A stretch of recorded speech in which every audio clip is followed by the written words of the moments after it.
Oke, good evening semuanya. Hope you are well today. Semoga teman-teman sehat ya dimanapun berada.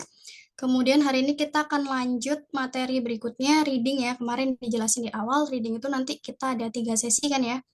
Gitu. Nanti sesi 1, sesi 2 untuk materi, kemudian 1 untuk review gitu, kayak simulasi kayak kemarin. Itu simulasi reading. Terus reading sendiri cuma ada 12 skill ya, nggak banyak. Jadi nanti mungkin kita bagi 2 gitu ya. Kita bahas setengahnya, kemudian besok setengahnya, sisanya. Oke, jadi reading sendiri, langkah yang pertama, reading itu yang paling panjang ya waktunya ya. Jadi biasanya ada 5 teks bacaan atau 6, biasanya sih 5 ya. Normalnya 5 teks bacaan untuk menjawab, jadi per teks bacaan itu untuk menjawab 9 sampai 11 pertanyaan. Kemudian seperti dalam tes English Proficiency Test, biasanya soalnya tuh ya gradually ya, dari easy ke difficult gitu, dari mudah ke sulit. Kemudian, nah jadi untuk reading kita belajar skillnya itu, kita belajar tentang mengenali tipe questions-nya gitu ya, kemudian bagaimana menjawabnya gitu. Jadi meskipun dalam reading kan kita ada skimming, screening gitu ya. Nah, tapi teman-teman bisa misalnya langsung mengabaikan konsep skimming di awal gitu ya, karena kan panjang. Nah, jadi langkah pertama teman-teman langsung lihat question-nya, kemudian langsung dikenalin. Misalnya, oh ini question-nya tentang mencari main ideas gitu ya, main ideas question. Nah, berarti langkahnya gimana nih cara mencarinya gitu. Atau, oh ini tentang stated detail gitu. Jadi cara mencarinya gimana? Karena treatment-nya kan beda. Itu. Jadi kita fokus hari ini ke ini tadi ya, ada main idea sama topik question, kemudian vocabulary question sama pronoun questions. Bentar, aku langsung ke bentuk ini aja ya, yang udah dalam bentuk modul, karena langsung masuk exercise-nya. Cuma ini nggak urut, tapi nanti sama aja ya, nanti teman-teman bisa exercise dari sini. Oke, yang pertama ini tipe, ada yang baru join? Nah, yang pertama ini tipe main idea question, ciri-cirinya, jadi kalau misalnya ditanya ya, what is the topic, gitu, what is the subject, what is the main idea, gitu, what is the author's main point, what is the author primarily concerned, atau which of the following would be the best title, gitu ya. Kalau ditanya best title, main point, main idea, kemudian subject, the author's primarily concerned. Nah, ini tipe-tipe main idea. Jadi langkah pertama, teman-teman langsung baca first line tiap paragrafnya, gitu ya. Jadi baca baris pertama setiap paragrafnya. Gitu. Boleh ditambahkan satu supporting gitu ya, supporting kalimat gitu. Maksudnya satu kalimat baca satu kalimatnya lagi boleh. Gitu. Jadi baca baris pertama setiap paragrafnya, kemudian baru kita simpulkan ya. Karena yang namanya main idea itu kan dia selalu muncul, maksudnya dia menjelaskan keseluruhan bacaan ya gitu. Jadi kalau misalnya di pilihan jawabannya itu cuma mengacu pada paragraf tertentu gitu ya, atau kita sebut bagian kecilnya gitu ya, cuma muncul di paragraf tertentu. Nah, itu berarti ya bukan main idea-nya ya, kayak oh ini statementnya cuma ada di paragraf 2 atau ada di paragraf 3 aja. Nah, itu jangan pilih. Gitu, tapi pilih yang menjelaskan keseluruhan bacaan gitu ya. Jadi yang general, tapi yang nggak terlalu general juga ya. Misalnya kayak gini nih ya, kita coba dari yang simple teks dulu ya, baru nanti mulai panjang. Nah, ini contohnya ya, what is the topic? Nah, ditanya topik, jadi baca aja first line-nya. In the philosophy John Dewey, a sharp distinction is made between intelligence and reasoning. Kemudian kita boleh screening dikit ya. Intelligent is bla bla bla, and while reasoning is bla bla bla. Nah, berarti kan di sini sharp distinction made between intelligence sama reasoning. Gitu ya. Kemudian kalau kita jawab ya, misalnya the intelligence of John Dewey ini terlalu spesifik ya. Kenapa? Karena nggak cuma intelligence kan, ada intelligence sama reasoning itu dalam philosophy of John Dewey ini. Kalau distinctions made by John Dewey, nah ini yang dimaksud terlalu general. Kenapa? Karena di sini cuma distinctions aja ya. Distinction apa? Kan harusnya distinction antara intelligence sama reasoning gitu. Jadi kalau cuma dijawab distinctions made by John Dewey, ini terlalu general. Jadi jangan jawab yang terlalu general sampai kayak terlalu luas gitu ya topiknya ya. Gitu. Misalnya yaitu tadi earthquake di Amerika gitu misalnya. terus di situ cuma earthquake aja gitu. Nah, itu nggak boleh ya. Tapi kalau earthquake in US gitu, atau earthquake in one part of the world, nah kalau gitu nggak apa-apa. Karena kan one part of the world-nya mewakili Amerika gitu ya. Gitu. Tapi kalau langsung kayak ini, distinction made by John Dewey. Nah, ini terlalu general, nggak boleh dipilih. Terus Dewey's ideas on the ability to reason. Nah, ini terlalu spesifik. Jadi harus benar-benar muncul semuanya. How intelligent differs from reasoning. Nah, kita coba ya. Nih, kita coba dari yang pendek-pendek dulu. Kalau yang short atau per paragraf aja kita belum bisa nemuin ID-nya, akan susah ya nemuin main idea untuk long text. Nah, kita coba ya. Nih, coba perwakilan nih. Kak Ulan. Kak Ulan MP. Oke, Kak Ulan ada? Available? Nah, coba nih. Coba, which of the following best describes the topic? Kalau ditanya topiknya ya. Jadi baca first line-nya ya, dari sini sampai sini. Nih, kira-kira dia akan jelasin tentang apa, Kak? Ingat, jangan terlalu general, jangan terlalu spesifik. Boleh dibantu sama Kak Ida juga.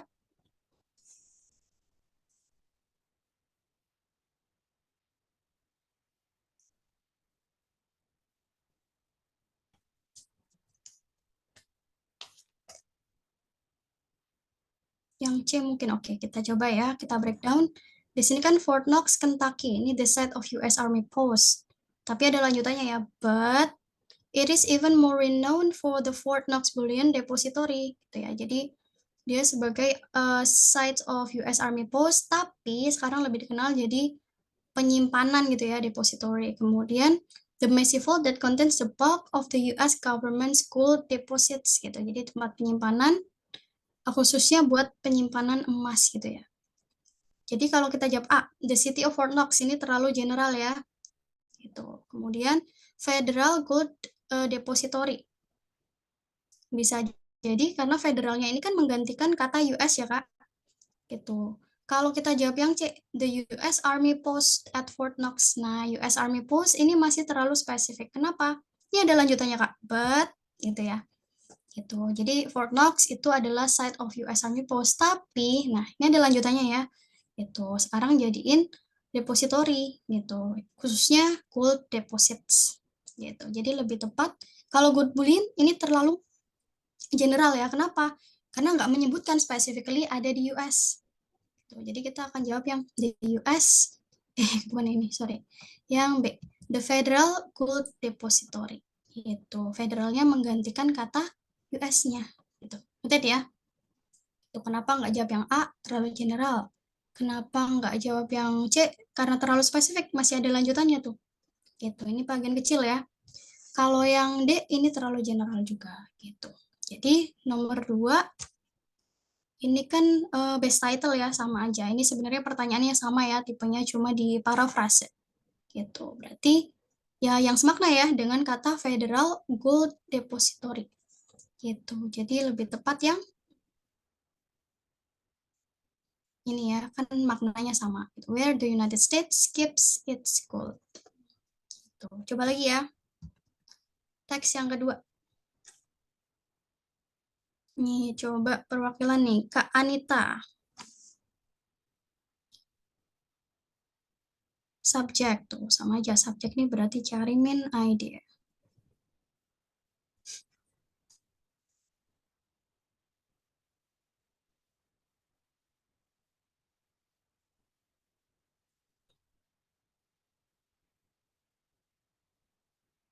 Boleh tambahin supporting sentence ya.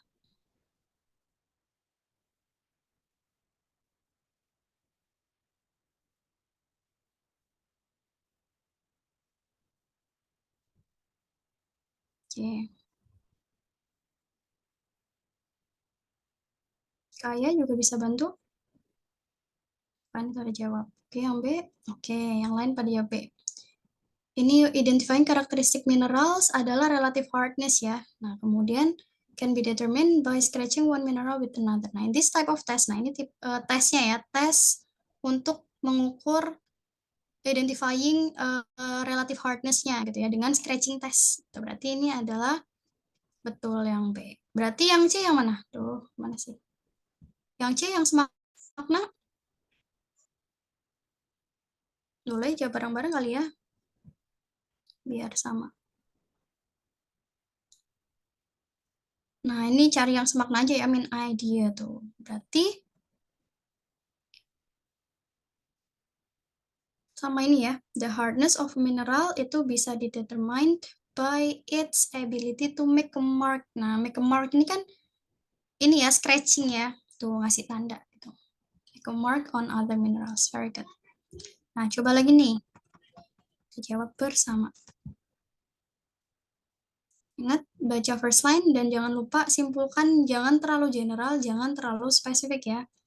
Oke nih, mainly discusses basis, mainly discusses tentang apa? Baca first line tiap paragraf, ini ada 2. Nah, kita baca ya.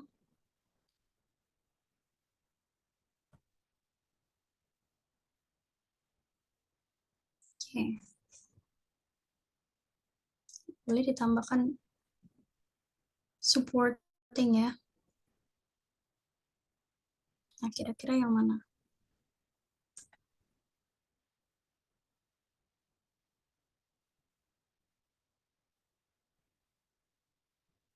Kak Belina coba. Yang lain boleh sambil jawab bareng ya.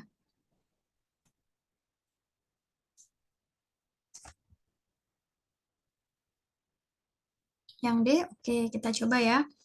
Nah, yang di paragraf pertama, dia bilang hurricanes itu biasanya terjadi di North Atlantic gitu ya, dari Mei sampai November.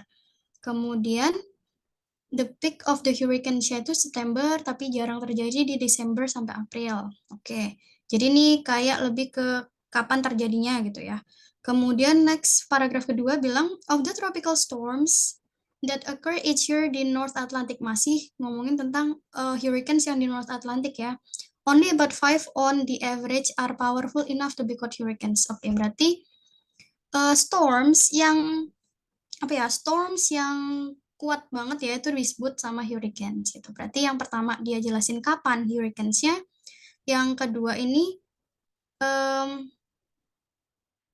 kekuatannya gitu ya. Kan to be classified hurricanes dia harus punya kecepatan sekian gitu. Berarti kalau kita jawab A, how many hurricanes occur each year? Ini cuma ada di paragraf pertama ya. Gitu. Jadi ini spesifik, nggak boleh dipilih. The strength of hurricanes, kekuatan hurricanes ini juga cuma ada di paragraf 2. Jadi nggak boleh dipilih ya, terlalu spesifik. Terus the weather in North Atlantic.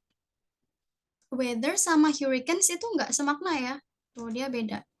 Gitu. Jadi yang benar adalah yang D, betul. Jadi hurricanes in one part of the world. Gitu. Jadi one part of the world-nya dia mewakili kata North Atlantic. Gitu. Noted ya.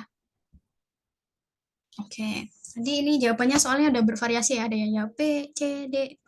Gitu. Jadi kenapa nggak yang B? Karena ini terlalu spesifik ya. Cuma dijelasin di paragraf 2. Itu. Kalau di yang B, yang C gitu. The weather. Weather itu berbeda ya sama hurricanes. Tapi kalau di sini disebutin storms, itu benar. Kalau disebutin storms itu benar. Oke, kemudian berikutnya nih. The best for this passage would be, ini masih sama ya. Nah, coba cari yang semakna.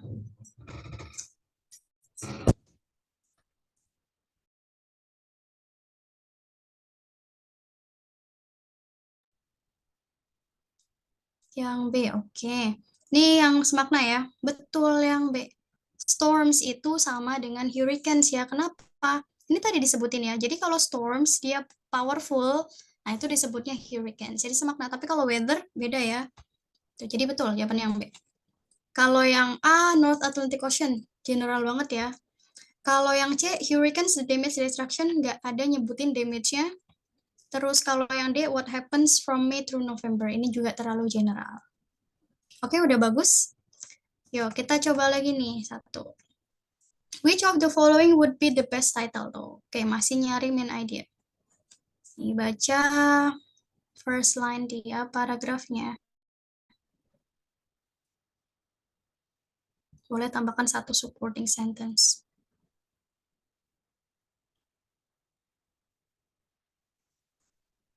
Nitrogen fixation.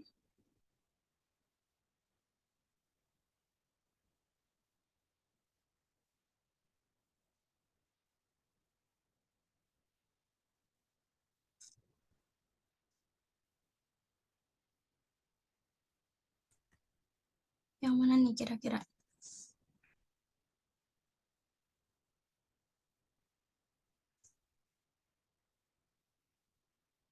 Yang B? Oke, yang lain? Oke, sama ya. Nah, jadi ini udah benar yang B jawabannya. Kenapa? Karena di sini dia sebutin tentang nitrogen fixation process gitu ya. Gitu. Kemudian kebalikannya gitu ya, di opposite prosesnya itu namanya denitrifications gitu. Jadi ada dua proses gitu ya dari nitrogen gitu. Ada yang fixation, ada denitrifications gitu. Jadi itu nitrogen processes. Gitu. Oke. Oke, nanti kita lanjutin ya. Kita lanjut dulu. Kita balik lagi. Nah, yang kedua, organization of ideas. Nah, jadi organization of ideas itu biasanya pertanyaannya tuh kayak gini ya, kayak how is the information in the passage organized? Itu how atau how is the information in the second paragraph related to the information in the first paragraph. Nah, jadi bagaimana paragraf itu tersusun gitu ya, terstruktur. Bagaimana paragraf itu terorganisir. Itu bagaimana first paragraph itu relate ke second paragraphnya gitu. Kaitannya seperti apa gitu. Jadi kalau ditanya seputar ini, kita ditanya tentang organization of ideas. Jadi jawabannya ini sama ya, seperti cari main idea gitu. Jadi kita tinggal baca first line di paragraf ya yang ditanyain ya. Misalnya di sini passage organized ya, berarti dari paragraf 1 sampai terakhir ya. Gitu. Terus relasinya tuh seperti apa? Apakah ini chronological event gitu ya misalnya, ataukah ini memaparkan contoh-contoh, nah kayak gitu.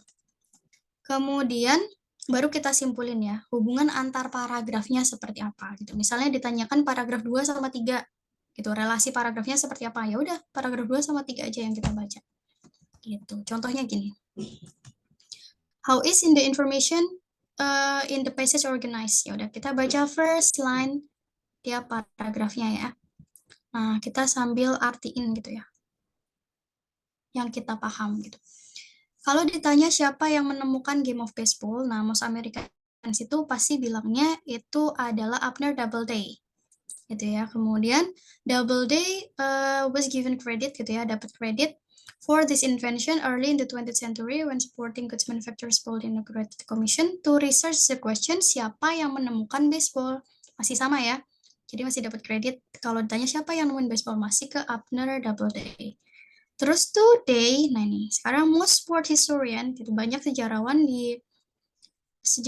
di bidang olahraga setuju bahwa Doubleday itu really did not have much to do with the development of baseball. Instead, nah baseball itu close relative of the English game gitu ya daripada American roots gitu. Ternyata lebih ke English game ya, bukan dari Amerika gitu. Jadi kalau kita lihat apakah ini belief yang disupport dengan reasons? Karena di sini ada kata they believe this because gitu ya. Nah, ini cuma yang belief supported with reason ini cuma di paragraf 1. Jadi kalau ditanya how is the information in the first paragraph organized, baru kita jawab yang A. Yang D, sorry. Nah, tapi karena ini keseluruhan ya, nah berarti kita nggak jawab yang D. Kemudian, apakah ini sebab akibat? Gitu ya, cause followed by effect. Gitu. Apakah ini konsep yang disertai contoh-contoh? Nggak ada contoh-contoh ya di sini. Gitu. Jadi ini adalah idenya di-presented kemudian di-refuted. Kalau teman-teman menemukan kata refuted, refute itu artinya disanggah. Ya, ini contoh aja ya. Itu refuted itu disanggah, dipatahkan gitu ya. Itu disanggah. Jadi kan di sini kan kalau siapa yang nemuin baseball masih ke Abner Doubleday gitu ya. Ini juga. Tapi sekarang ternyata Abner Doubleday itu nggak punya peranan penting gitu ya.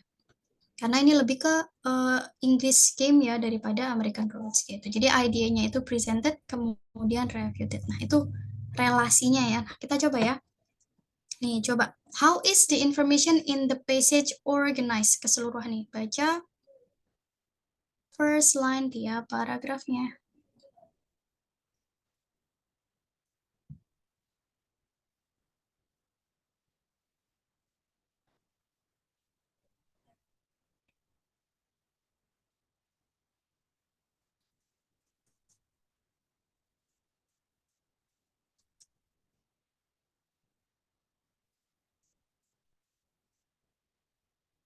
Oke, aman lah. Coba Kanisa. Yang lainnya juga teman-teman lain bisa jawab bareng ya. Yang A, oke kita coba. Kalau di sini kan ini dia bilang coba ada lagi jawaban lain? Oke, Kak Aya jawab C. Yang lain ada yang berbeda? A, C. Oke. Oh ini udah lengkap nih. Ada yang jawab A, Kak Kiki jawab B gitu ya. Kak Aya jawab C. Ada yang jawab D mungkin? Nggak ada ya. Oke, kita coba ya. Kita breakdown nih. How is the information in the passage organized nih? Kalau kita baca, konflik dalam organization itu is not always viewed as undesirable. In fact, various managers have widely divergent ideas gitu ya on the values that conflict can have. Yang pertama, according to the traditional view of conflict, gitu ya, conflict is harmful to an organization. Nah, harmful itu kan negatif ya, implikasinya kan ya kayak dangerous gitu kan. Gitu. Jadi according to the traditional view, conflict is harmful. Terus ada lagi, the interactionist view of conflict on the other hand, kebalikannya nih, holds that conflict itu can serve important functions and causing positive changes to occurs. Tuh, berarti kan ini dia positif ya, satunya negatif, satunya positif. Jadi lebih tepat kalau kita bilang ini kontras ya. Kenapa? Ya, satunya negatif, satunya positif. Kenapa nggak yang C? Gitu ya, two theories itu kan discuss strength sama weakness-nya. Nah, jadi kalau misalnya, iya berarti yang B. Kalau kita jawab yang C itu kayak gini ya. Jadi ada dua teori nih. Teori yang pertama, ini bahas plus minus. Gitu.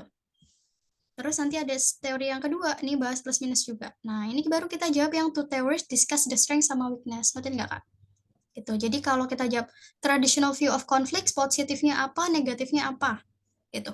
Interactionist view of conflict, positifnya apa, negatifnya apa. Nah, itu baru kita jawab yang ini, yang C. Tapi kalau di sini ada dua views of conflict. Ada positif, ada negatif. Jadi yang B. Itu ya. Kalau examples nggak ada contoh-contoh di situ. Oke, next kita coba lagi.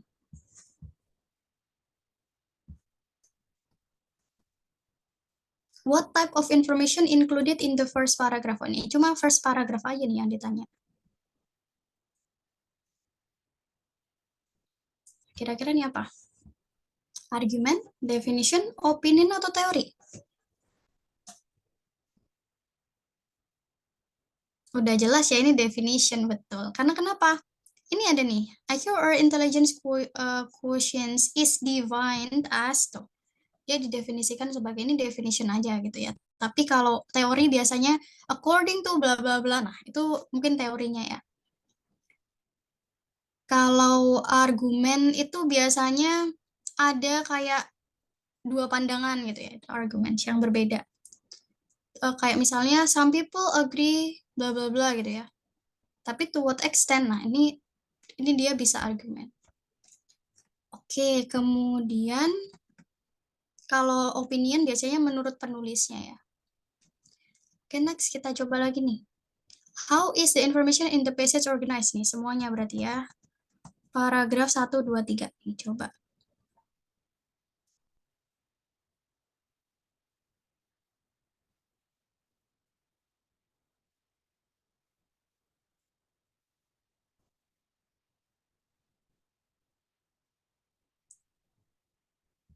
Tuh.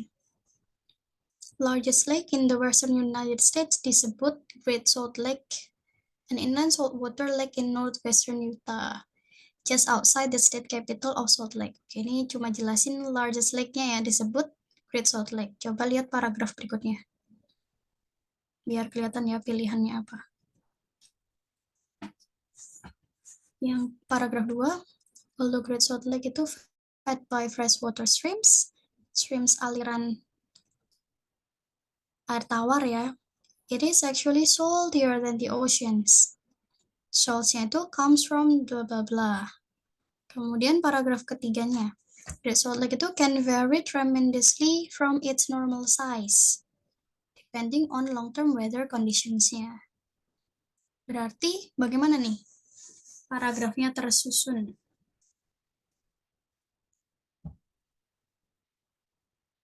Yang D. Oke, ini Kak Farah. Kan ada A. C. Oke, diralat. Ada A, ada C, ada yang lain? Ingat ya, ini yang ditanyakan keseluruhan passage ya. Gitu. Jadi nggak merujuk pada paragraf 1 aja, paragraf 2 aja, atau 3 aja. Gitu. Jadi yang pertama, kalau kita jawab yang A ini ya, two unusual characteristics of the Great Salt Lake are discussed. Ini sih mungkin ya, paling mungkin jawabannya. Kenapa? Karena tadi di sini ada Great Salt Lake dilihat dari unusual karakteristiknya ya, dari salt content-nya, ya kan? Karena ini kan sebenarnya dia dari fresh water, tapi dia saltier katanya, kan aneh ya gitu. Terus dibilang salt kandungan garamnya itu berasal dari apa gitu. Kemudian yang kedua, dia bahas tentang ukurannya gitu ya, yang bisa berubah tergantung sama weather condition. Kalau heavy rain, size-nya itu sekian gitu. Berarti ini lebih tepat. Kalau kenapa nggak jawab yang B, C, atau D? Karena yang B, contrasting theories about Great Salt Lakes. Ini bukan Great Salts-nya, levels. Oke, kalau tentang salt levels-nya itu cuma muncul di paragraf 2, ya kan? Tuh, terus the process by which the Great Salt Lake gets its salt is outlined. Ini juga outline-nya cuma di paragraf 2. Gitu. Karena di paragraf 3 nggak ada kaitannya sama salt contents. Kalau yang D, reason for the variation in Great Salt Lake size. Ini ada di paragraf 3. Itu ya. Nah, coba lagi. Oh ya, silakan Kak Anita. Nah, next, how is the information in the passage organized? Keseluruhan ya, nih baca.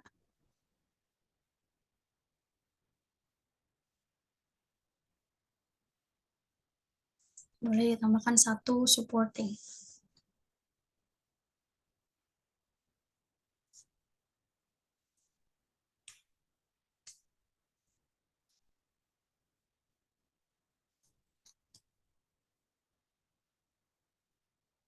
Yang mana? Yang B. Kak Farah jawab B. Yang lain? Nah, ini udah bener sih ya sebenarnya. Oke, jadi di sini kan dia bahas tentang common types of calendars ya, berdasarkan sun atau moon gitu. Jadi ada namanya solar calendar yang berdasarkan ya solar year atau sun gitu. Terus the lunar calendar, tuh, the lunar month. Berarti ya ini itu types of calendars. Gitu ya, jadi nggak cuma yang solar aja, nggak cuma lunar aja.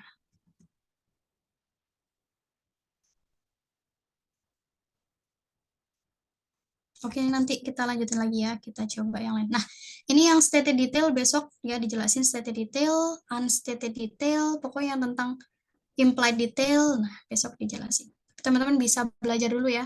Nanti bisa diisi dulu. Nah, lanjut ke pronoun reference questions. Pronoun reference questions itu biasanya ya ini ya, kayak pronoun it, pronoun them, pronoun they, pronoun him gitu ya. Inline X itu mengacu pada kata apa, kata yang mana gitu ya. Nah, jadi yang pertama acuannya itu pasti ada di mostly ya, ada di kalimat sebelumnya, ada di kata ya, di kalimat sebelumnya. Jadi kalau dia posisinya sebagai subjek biasanya kayak they gitu ya, kata they. Berarti kan sebelumnya dia biasanya muncul juga sebagai subjek gitu. Kemudian kita tinggal cari reference aja ya. They ini dia menggantikan kata apa sih? Contohnya ini ya. They di sini ini reference-nya kemana nih? They have digestive fluids. Ini subjek ya. Kita lihat kata sebelumnya, kalimat sebelumnya. In order to survive, these plants have developed. Nah, berarti they-nya ini reference-nya ke these plants. Kalau nggak ada these plants, ya bisa jadi ke carnivorous plants-nya ya. Gitu. semakna dia. Ini sih sebenarnya nggak sulit ya untuk yang pronoun reference, tapi dia pasti muncul biasanya di bacaan reading. Oh ya, di bacaan reading tuh biasanya muncul kata yang paling sering ya, occur. Tuh, jadi occur itu mungkin teman-teman udah tahu ya, occur itu sama dengan happen. Tuh, jadi dia verb ya. Tuh, sama prior biasanya ada prior. Prior itu kayak before. Ini sih yang paling sering. Oke, the pronoun it's. Nih, coba referensinya kemana nih? It's. Lihat kalimat sebelumnya. Kata sebelumnya. On its leaves. Daunnya. Nah, daunnya apa? Coba jawab di chat. Atau on mic juga boleh.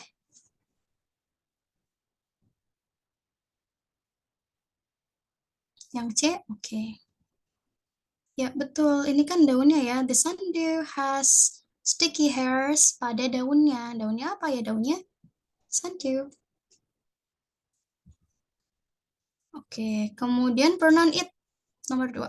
Referensinya kemana? Nih, jadi subjek ya. Di kata sebelumnya dia jadi subjek. It gets caught up in the sticky hairs.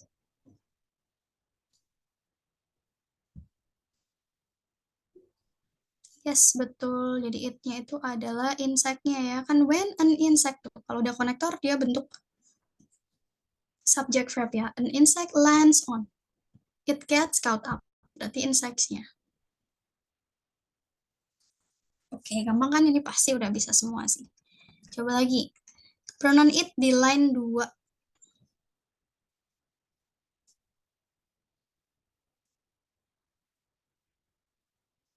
It is a bright moon.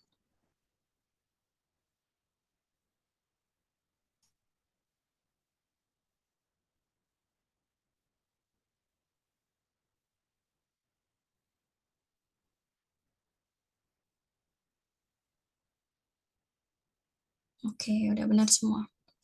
Jadi it-nya itu adalah full moon gitu ya, tapi karena nggak ada jawaban full moon, nah dia juga dikenal sebagai harvest moon. Gitu. Jadi kalau nggak ada harvest moon ya jawabannya full moon ya. Kemudian they. They can work. Nah, siapa yang can work? Udah jelas sih kalau dia di sini jamak pasti sebelumnya juga jamak ya. Ini farmers-nya. Farmers to work. They can work tuh. Next. Coba nomor 5. It. It has grown in popularity. Apa yang grown in popularity?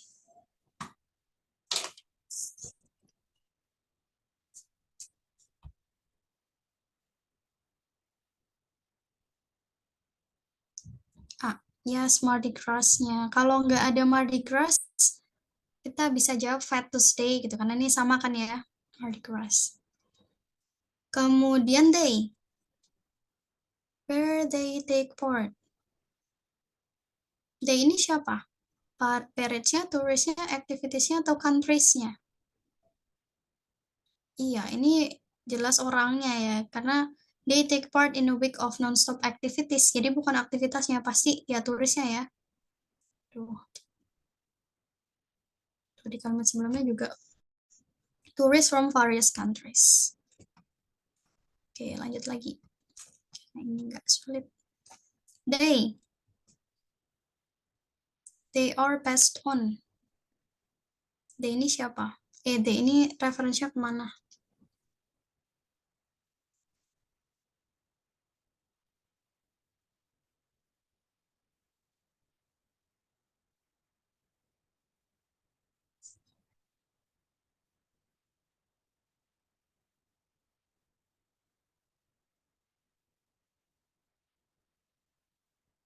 Kemana? Ini subjeknya kan ya. Tuh, dia financial firm Dow Jones and Company Computers Business Statistics. Nah, and this statistics ya, ini statistik ini ya. Jadi sebenarnya acuannya ke sini karena dia ya panjang ya. It is statistics. Oke, betul. Next, yang nomor 8. It.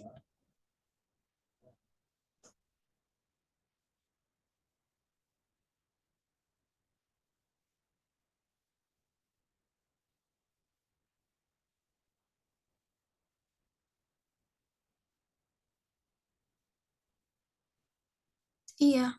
Nah, it-nya itu udah pasti ke, ya ini ya kan titik koma ya, dia jelasin kata sebelumnya. The average that is most commonly used adalah industrial average ya. It is often used. Nah, berarti ini industrial average-nya. Oke, bisa lah ya kalau untuk pronoun reference, pokoknya kalau dia it ya pasti dia juga jelasin benda yang tunggal gitu ya. Kalau they pasti sebelumnya dia jelasin benda jamak. Dan posisinya biasanya sama ya, gitu. Jadi kalau dia subjek biasanya sebelumnya juga jelasin subjeknya. Kemudian next, oh ini masih ada lagi.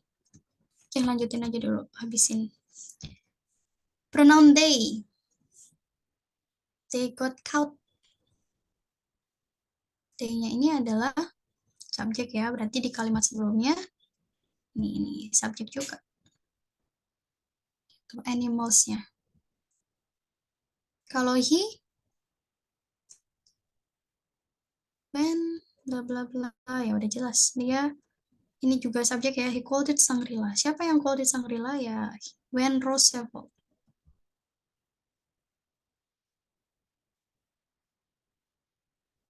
Oke, nah pokoknya jauh lebih bisa ya kalau untuk pronoun reference. Ini besok dijelasin ya, jadi stated detail, unstated detail, implied detail. Jadi kita lanjut ke vocab ya, mencari vocabularies. Nah ini tadi ada yang tanya sih ya untuk menghafal vocab. Tapi kalau dalam reading sebenarnya kita nggak perlu menghafal vocab ya. Maksudnya kalaupun nggak hafal, karena kan kadang vocabnya advance ya. Nah, jadi kita ada beberapa cara gitu ya untuk menjawab. Oke, jadi dari skill 8 sampai skill 11 ini pertanyaan terkait vocabulary questions. Yang pertama, kita bisa mencari definitions itu dari structural clues gitu ya. Structural clues itu misalnya ya kayak tanda baca, koma gitu ya, tanda dalam kurung ya, in the brackage atau dashes. Dashes itu tanda hubung kayak gini ya. Tuh yang ada strip ini. Itu atau koma atau penjelasan seperti such as, for example. Nah, contoh itu bisa jadi clue ya, kira-kira jawabannya apa sih gitu. Terus atau pernyataan ulang kayak in other words gitu, that is atau or. Nah, biasanya kan di reset ulang. Jadi informasinya itu bisa kita temukan dari petunjuk tanda baca yang muncul ya, gitu. Contohnya nih.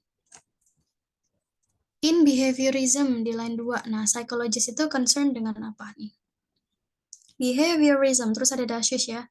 Nah, the belief that the role of the psychologist itu is to study behavior, which is observable, rather than conscious or unconscious thought, which is not. Oke, berarti kalau disebut cuma conscious thought patterns, ini enggak ya, kan di sini which is conscious or unconscious, which is not. Itu berarti enggak conscious, enggak unconscious. Jadi enggak mungkin jawab yang A atau B. Kemudian observable actions, ini udah jelas ya, which is observable. Gitu. Kita coba aja ya, ini karena cuma contoh. Nih, coba. Look at the expression positive reinforcement. Nah, kira-kira positive reinforcement itu apa sih? Gitu, dalam bentuk apa? Di sini sih kita cari ya, kita langsung cari kata-kata ini. Positive reinforcement. Di sini ada ini ya. Positive reinforcement such as surprise, food, or money. Nah, berarti ini lebih ke yang B. Betul, ini lebih ke reward ya. Kenapa nggak gift? Ya karena ada price ya. Kalau price itu kan lebih ke reward ya, pujian. Gitu. Kalau gift itu mungkin sesuatu yang konkret aja. Kalau negative reinforcement, udah jelas ya di sini negative reinforcement or punishment. Ya udah pasti punishment ya. Oke, kita coba lagi.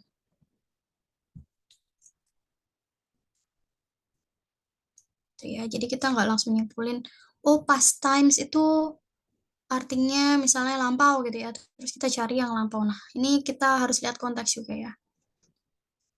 Di sini ditanyakan, oh enggak, ini teddy bear dulu nih. What is a teddy bear? Teddy bear itu adalah di situ dibilang teddy bears itu child's toy ya. Berarti ya lebih ke plaything. Kalau pastimes, kita lihat ya. Jadi bukan ferocious animal ya.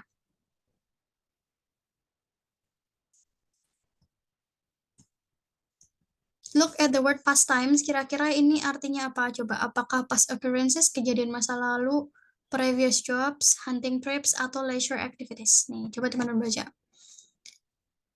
He was an unusually active man with varied pastimes. Nah, terus ini ada komanya kan ya. One of which was hunting. Gitu. Dia adalah orang yang sangat aktif dengan berbagai pastime. Salah satunya itu hunting. Kira-kira ini apa nih?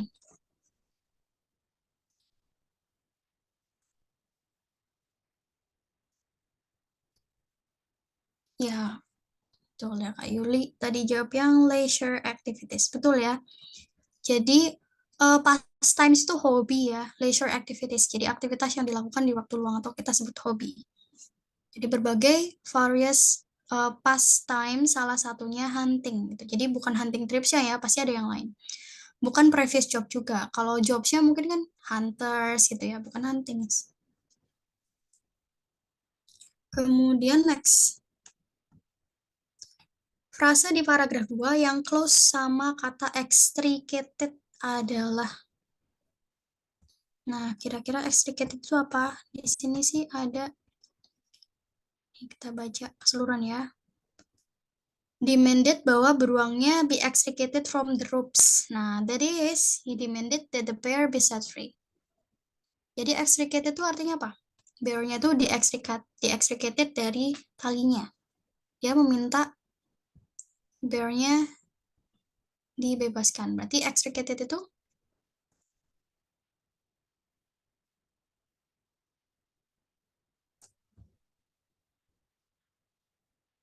ya yang C betul. Dia dilepasin ya dari talinya. Di set free sama aja.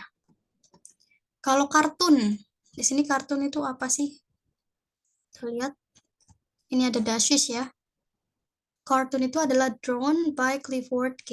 Berman to make fun of these situations. Appeared in the Washington Post. And kartunnya widely distributed, reprinted. Berarti kartun itu apa? Drawing to make fun of this situation.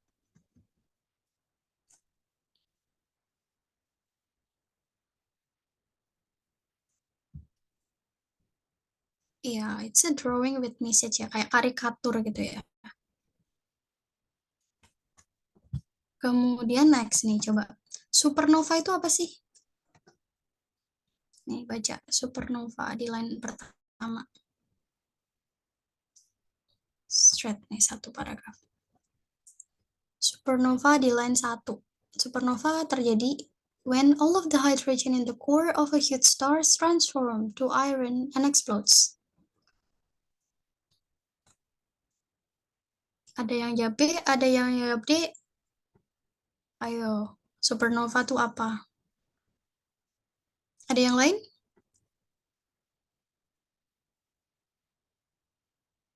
Ya udah, oke. Ini kan dia supernova itu terjadi ya ketika hydrogens di inti dari huge stars itu ditransformasi ke iron, kemudian explodes. Jadi kalau dikatakan supernova itu apa? Ya ini tadi. Kalau dia belum explode, dia belum jadi supernova ya. Gitu. Jadi hydrogens di core of huge stars-nya itu transform ke iron, kemudian explodes. Nah, baru namanya supernova. Jadi kalau cuma iron component of a star, belum jadi supernova ya. Itu the core of a star. Kan. Jadi hydrogen in a star, belum jadi iron gitu. Di explosion-nya itu supernova. Oke, kemudian according to the passage, which of the following best describes Magellan Cloud? Magellan Cloud itu apa? Di sini ada koma ya. Magellan Cloud itu a galaxy close to the Milky Way. A galaxy close to the Milky Way. Kalau mau tahu Milky Way itu apa ini? The Milky Way, galaxy that includes Earth. Berarti Magellan Cloud itu apa? A galaxy close to the Milky Way. Iya, galaxy close. Close itu beda ya sama inside ya. Close itu yang dekat kan ya. Gitu. Jadi bukan yang inside. Beda makna. Jadi galaksi yang near sama Earth galaxy. Betul. Karena Earth galaxy itu namanya Milky Way ya. Milky Way adalah galaxy that includes Earth. Tuh, galaksinya bumi, Milky Way. Berarti Magellan itu galaksi juga yang dekat sama Milky Way, sama galaksinya bumi. Next. Nah nih, Milky Way. Tadi Milky Way itu galaksi that includes Earth. Berarti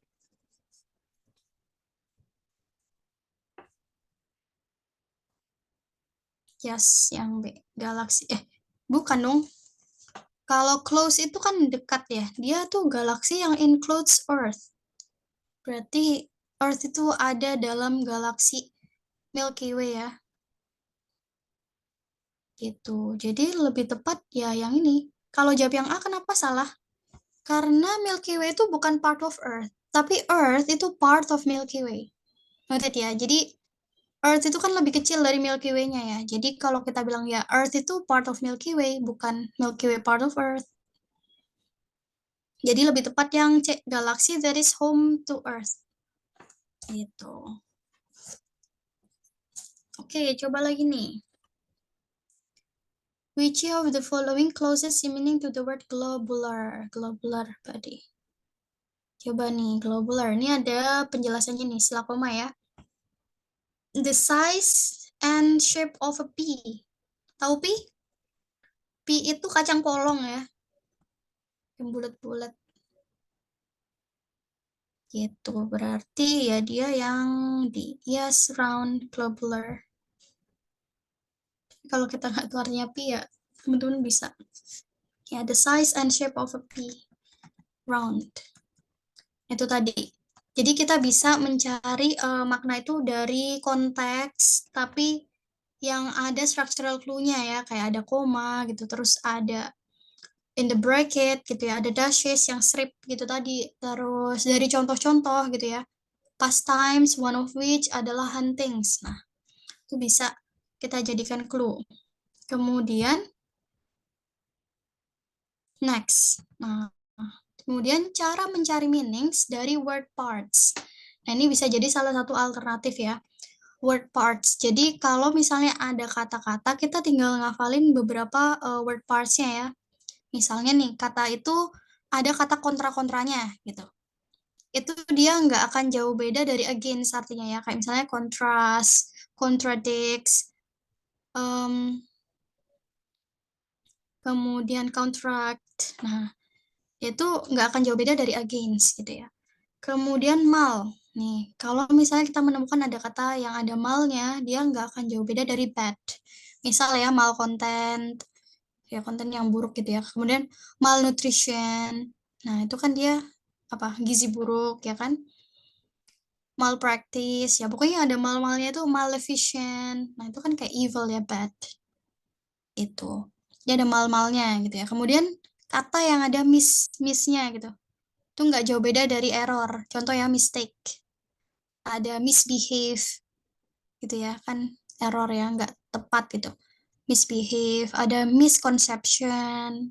Nah, itu konsepsi yang error. Gitu. Pokoknya ada misinterpretation, miscommunication gitu. Jadi meaningnya itu nggak jauh dari error. Kemudian sub.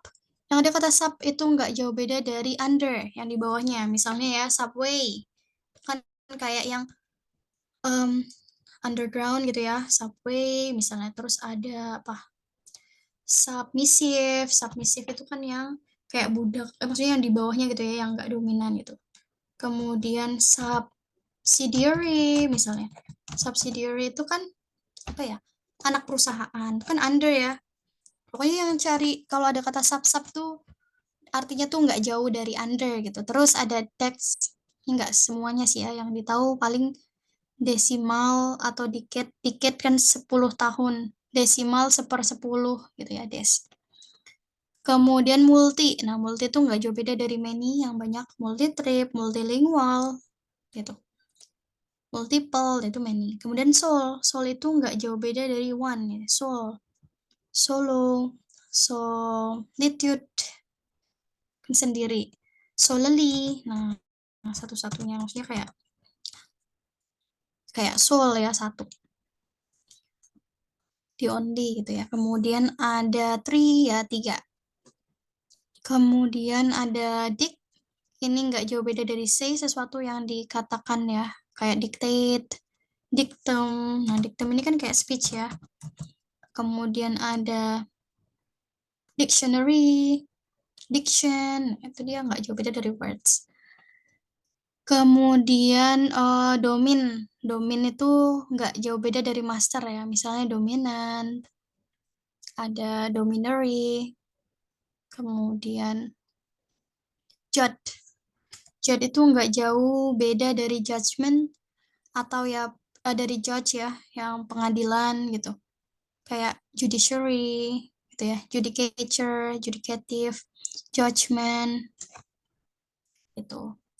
Kemudian more. Nah, more itu juga nggak jauh beda. Maksudnya nggak jauh artinya dari death yang kematian ya. Kayak mortal.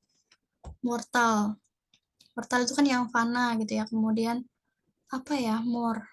Mortuary. Misalnya kita kan nggak tahu apa ya mortuary. Itu more. Ada more-more-nya. Mungkin setidaknya kita punya reference itu ya. Ini ya nggak jauh beda dari death gitu. Mortuary itu kayak kamar jenazah gitu ya. Kemudian spec. Tuh, kalau spec itu nggak jauh beda dari C, sesuatu yang bisa dilihat ya, kayak spectator, pengamat ya. Spec, specification, tuh. Spectrum, ya punya spec ya, sesuatu yang visual ya, yang bisa dilihat. Terus ada ter. Ter itu nggak jauh beda dari earth atau dataran gitu ya. Misalnya teritori, ya kan wilayah. Apa terrain misalnya terrain itu ya kayak permukaannya datarannya gitu ya itu terrain. Kemudian ada nah itulah punya yang fair. Fair itu nggak jauh beda dari turn yang apa ya yang bisa dibalik gitu ya, berkebalikan gitu ya, misalnya vice versa gitu ya. Kemudian divert, convert gitu. Ya. Kemudian fifth. Nah, fifth ini nggak jauh dari arti kata life atau yang hidup, bangkit gitu. Misalnya kan revive. Revive itu kan kayak bangkit lagi gitu ya. Nah, revive. Kemudian survive. Revive, survive. Apa lagi? Nah, kita coba. Misalnya nih ya, contohnya gini. Jadi kita tinggal notice aja ya part words-nya. Contohnya nih ada kata vividly. Kita nggak tahu ya apa ya vivid itu ya. Nah, jadi di sini the word vividly di line 6 itu close to meaning apa? Ini ada viv kan? Vividly. Nah, jadi kita cari yang artinya tuh nggak jauh beda dari life ya. In a life-like way. Itu. Vivid. Vividly itu kalau diartikan apa ya? Yang kayak nyata gitu ya. Sangat jelas. Sangat nyata itu life-like. Nih, kita coba ya. Ada subjugation. Nih, kita coba cari dari part words-nya. Sub tadi kan nggak jauh beda dari under ya. Nah, kira-kira subjugation itu lebih relate kemana sih? Bisa di bawah. Ya, lebih tepat yang kontrol ya. Suatu yang ada di bawah yang bisa dikontrol. Under control. Subjugation itu kontrol. Betul, kayak gitu. Terus decades. Tadi ada decades di decimal itu udah jelas ya. Decades itu apa? 10 years ya. 10 year periods. Nah, coba terin. Itu ada tadi ter ya. Ter itu nggak jauh dari kata yang dataran ya.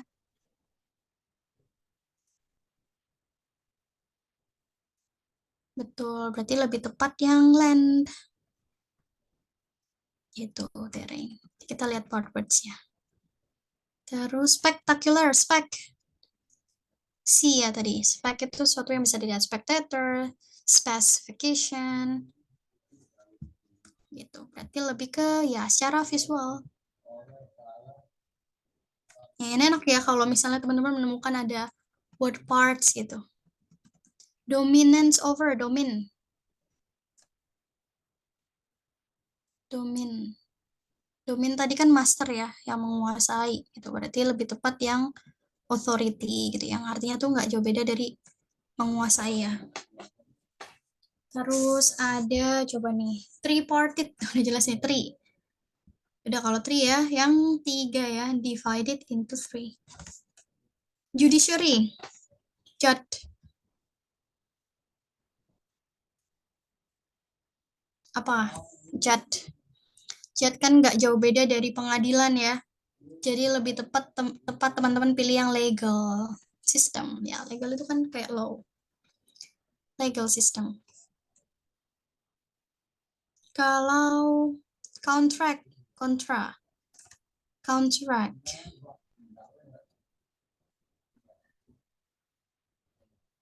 Ya, lebih tepat ya yang nggak jauh beda dari against ya. Dia work against. Betul.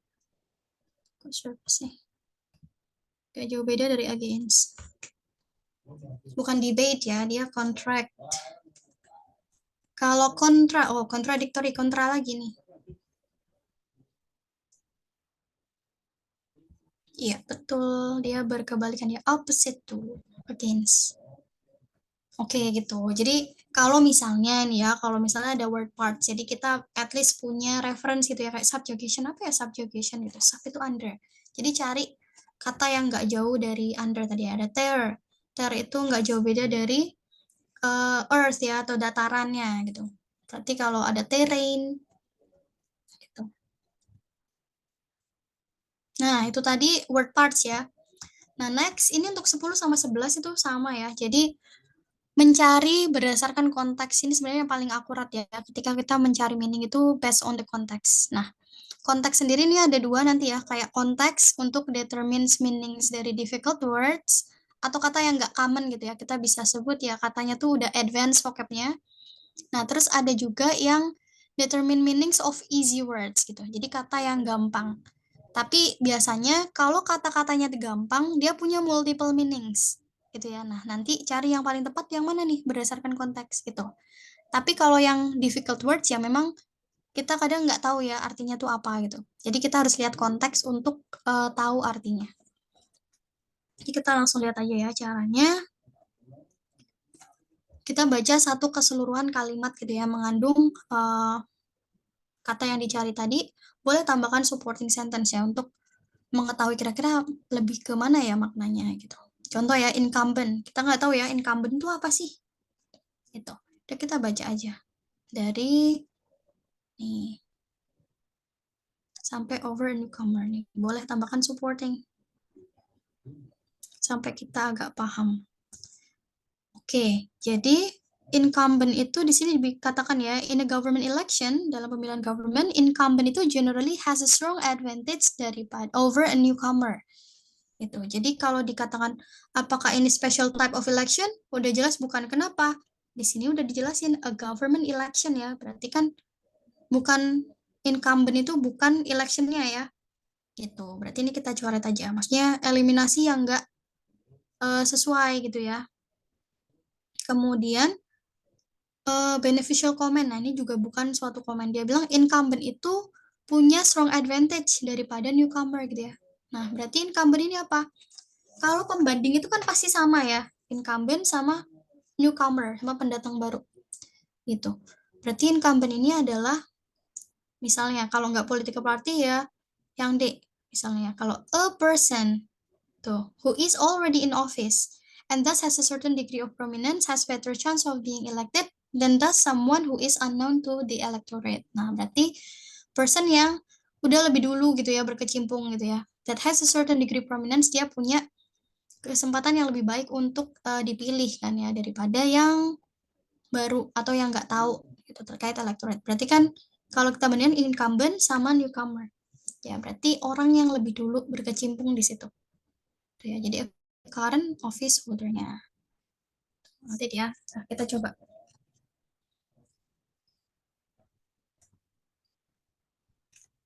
Nih, di line 3, widow ini artinya apa? Nih, baca satu kalimat nih yang mengandung. Sebenarnya ini kalau teman-teman udah tahu, ya widow itu ya yang D, betul. Jadi Black Widow itu got its name karena female-nya itu has been known to kill the male ya after mating. And then as a result, female-nya jadi widow gitu. Berarti widow itu adalah bukan dead male spider-nya ya, tapi ketika female-nya itu ini ya, ditinggal apa ya, kalau dalam bahasa Indonesia kita sebutnya widow itu janda ya. Ya, benar sama. Jadi a female whose mate has died namanya widow. Itu. Next, ample. Nih coba kita baca nih ample. Udah jelas ya, di sini kan female-nya itu katanya more ample daripada male. Roughly 4 times. Gitu. Berarti kan lebih ke ukurannya ya. Gitu. Dia lebih ample gitu. Biasanya 4 kali. Berarti apanya? Ya, secara size berarti large ya. Betul. Terus next. Another word di paragraf 3 yang artinya itu referensinya tuh ke kata deadly. Coba. Yang referensinya ke kata deadly. Deadly itu adjective.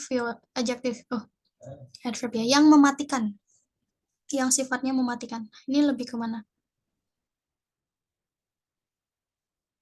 Yang nih ada yang jawab C, ada yang jawab D. Nah, kita lihat ya. Ada yang jawab oke C. Deadly itu yang mematikan kan ya. Kalau mortal itu kan mati. Maksudnya ada beda implikasi ya. Yang mematikan belum tentu mati kan? Gitu. Jadi di sini yang relate sama sesuatu yang deadly adalah poisonnya ya. Kenapa nih? Coba teman-teman baca konteksnya. Ini ya, if human bitten by Black Widow, the spider's poison itu bisa menyebabkan severe illness sama pain. Nah, Black Widow bites, nah gigitannya itu have occasionally proved deadly. Itu ya. Jadi apa? Ya poisonnya ya, gitu. Kan gigitannya pasti keluarin poison ya. Jadi mematikan, bukan proof mortal gitu, yang mati, yang fana. Tapi poisonnya itu yang deadly. Itu menggantikan kata deadly adalah poison. Coba lagi. Propel. Nih, coba baca satu kalimatnya ya. Ya. The word propel kira-kira artinya apa? Average tornado itu might propel at a speed. Nah, kalau dia punya kecepatan, kira-kira lebih tepat sama kata mana ya? Dia punya speed. Betul, jadi lebih ke move-nya. Betul, propel itu move. Betul, karena ada nih ya, gitu. Average tornado itu might propel at a speed. Nah, berarti move-nya. Coba lagi. Devastating. The most devastating tornado itu yang paling merusak ya, betul. Karena di sini dikatakan however gitu ya, tornado itu can be much worse gitu. Bisa lebih buruk ya. The most devastating yang paling buruknya berarti yang destruktif ya. Coba lagi. The word swirled di paragraf 2. Swirled. Nih. The winds at the center of the storm swirled around. Karena dia bahas tornado ya, gitu. Kemudian the winds at the centernya itu swirled around ya, dia muter-muter gitu ya kan, swirl tornado yang dibahas. Berarti ya circled, betul. Coba lagi. Nah, ini udah mulai agak sulit. Nah, coba. The word thrive.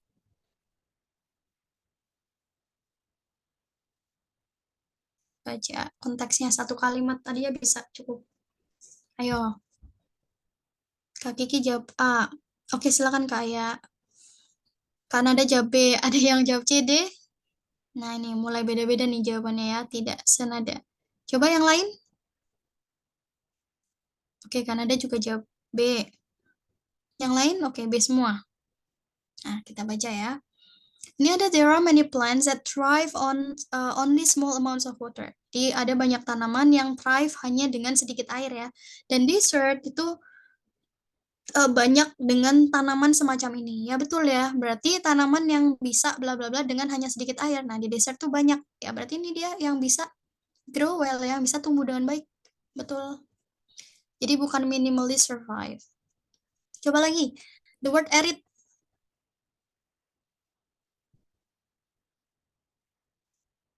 Nih, arid itu apa sih? Oke, satu suara nih, semuanya jawab B. Oke, jawabannya udah benar. Jadi di sini kan dia membandingkan ini ya, ada plan seperti ini have extraordinary deep root systems yang memungkinkan mereka untuk menemukan air gitu ya, yang jauh dari desert arid surface gitu. Karena relate-nya sama air ya, berarti kan lebih ke kering ya. Permukaannya tuh kering, nggak ada air. Dry. Very good. Coba lagi. Coba dua lagi. The word perceptible ini closest in meaning to which of the following? Yang A. The word perceptible. Oke. Perceptible. Ini dia bilang the changes are barely perceptible. Betul, perceptible itu yang bisa tampak gitu ya, dilihat. Berarti ini noticeable, betul. Jadi ya Pak ya. Karena di sini stars are always moving, tapi because of the tremendous distance between stars and from stars to Earth, perubahannya itu barely perceptible. Nah, perubahannya tuh hampir nggak kelihatan ya, hampir nggak ternotis. Oke. The word negligible. The apparently negligible movement of stars. Tadi kan dia bilang stars itu hampir kelihatan nggak bergerak ya. Kayak the changes barely perceptible. Negligible movement. Berarti yang ya nih satu suara semua. Jadi insignificant betul. Jadi kayak nggak kenatis gitu ya, negligible movement gitu. Insignificant nggak kelihatan. Oke, udah bagus. Nah, next itu tadi kalau kita lihat dari konteks ya, ini masih sama, masih determine meanings dari berdasarkan konteks, tapi yang tadi kan difficult words, memang kayak kata yang nggak common gitu ya. Tapi yang ini yang simple words. Jadi simple words itu kata-katanya tuh dia multiple meanings ya biasanya ya. Kayak kata steps. Steps itu kan bisa berarti tangga, ya kan? Bisa berarti langkah gitu. Bisa berarti jejak gitu. Jadi semuanya ini masuk ya. Kalau kita artikan steps itu apa? Nih, bisa stairs, actions, footprints, walks. Nah, tapi dalam konteks ini gitu, dia lebih tepat sama makna yang mana? Nah, kayak gitu. Jadi tetap baca satu kalimat keseluruhannya gitu ya, mengandung kata konteks itu tadi. Gitu. Kalau nggak masih belum paham, teman-teman bisa tambah satu supporting detail. Oke, company is taking steps to improve its outlook. Ya udah taking step, mengambil langkah action ya, lebih tepat. Nah, kita coba nih. Nih. Kayak kata rough. Rough itu kan bisa kasar ya kan? Bisa apa ya? Ya dari kata-kata kasar itu juga bisa ya rough. Mean gitu ya, jahat atau kasar. Bisa heavy juga bisa, unsmooth juga bisa. Approximate juga. Tapi dalam hal ini dia lebih tepat yang mana? Coba baca satu konteks ya. Jadi nggak boleh langsung bilang kayak oh rough itu kasar gitu. Tapi kita lihat di sini. Dia kan bahas tentang currency loh ya, gitu mata uang. Dibilang peso itu which was the rough equivalent sama American dollar. Berarti yang lebih tepat yang apa?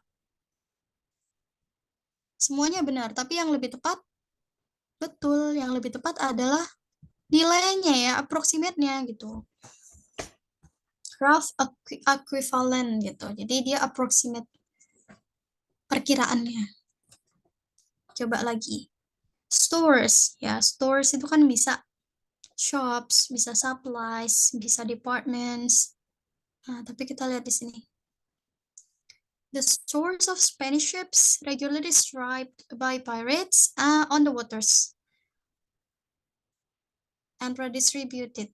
Nah, berarti apa yang dijarah? Di Spanish ships ya udah jelas, berarti persediaannya ya gitu. Jadi the stores of Spanish ships adalah supplies-nya gitu, bukan departments atau shops-nya. Coba lagi. Take it, should take it. Nah, coba. A visitor to that area, if told it will be 2 pets, should take it that the price of an item is being given. Should take it. Just take it. Apa? Kalau dibilang harganya segini ya, ya tiket. Ya lebih tepat ya benar kan ada Kak Farah ya jawabannya udah Grab. Grab itu kan just go grab it gitu. Dapat kan ya udah segitu gitu ya. Go grab it. Just take it gitu. Gak bisa ditawar-tawar ya. Kemudian next. Nih kayak ini ada kata school. Jadi jangan langsung jawab oh ini school sekolah. Kita lihat ya di sini kan dia bilang um, ideas put forth by Smith compose the basis of the philosophies of the school of thought. School of thought ya, the philosophies of the school of thought yang disebut classical economics. Berarti school of thought itu di situ maksudnya apa? School of thought ya berarti dia lebih ke yes common belief ya, bukan suatu college, university atau educational institution gitu. Karena school of thought ya. Kemudian nomor 5, which of the following itu closest meaning free di sini.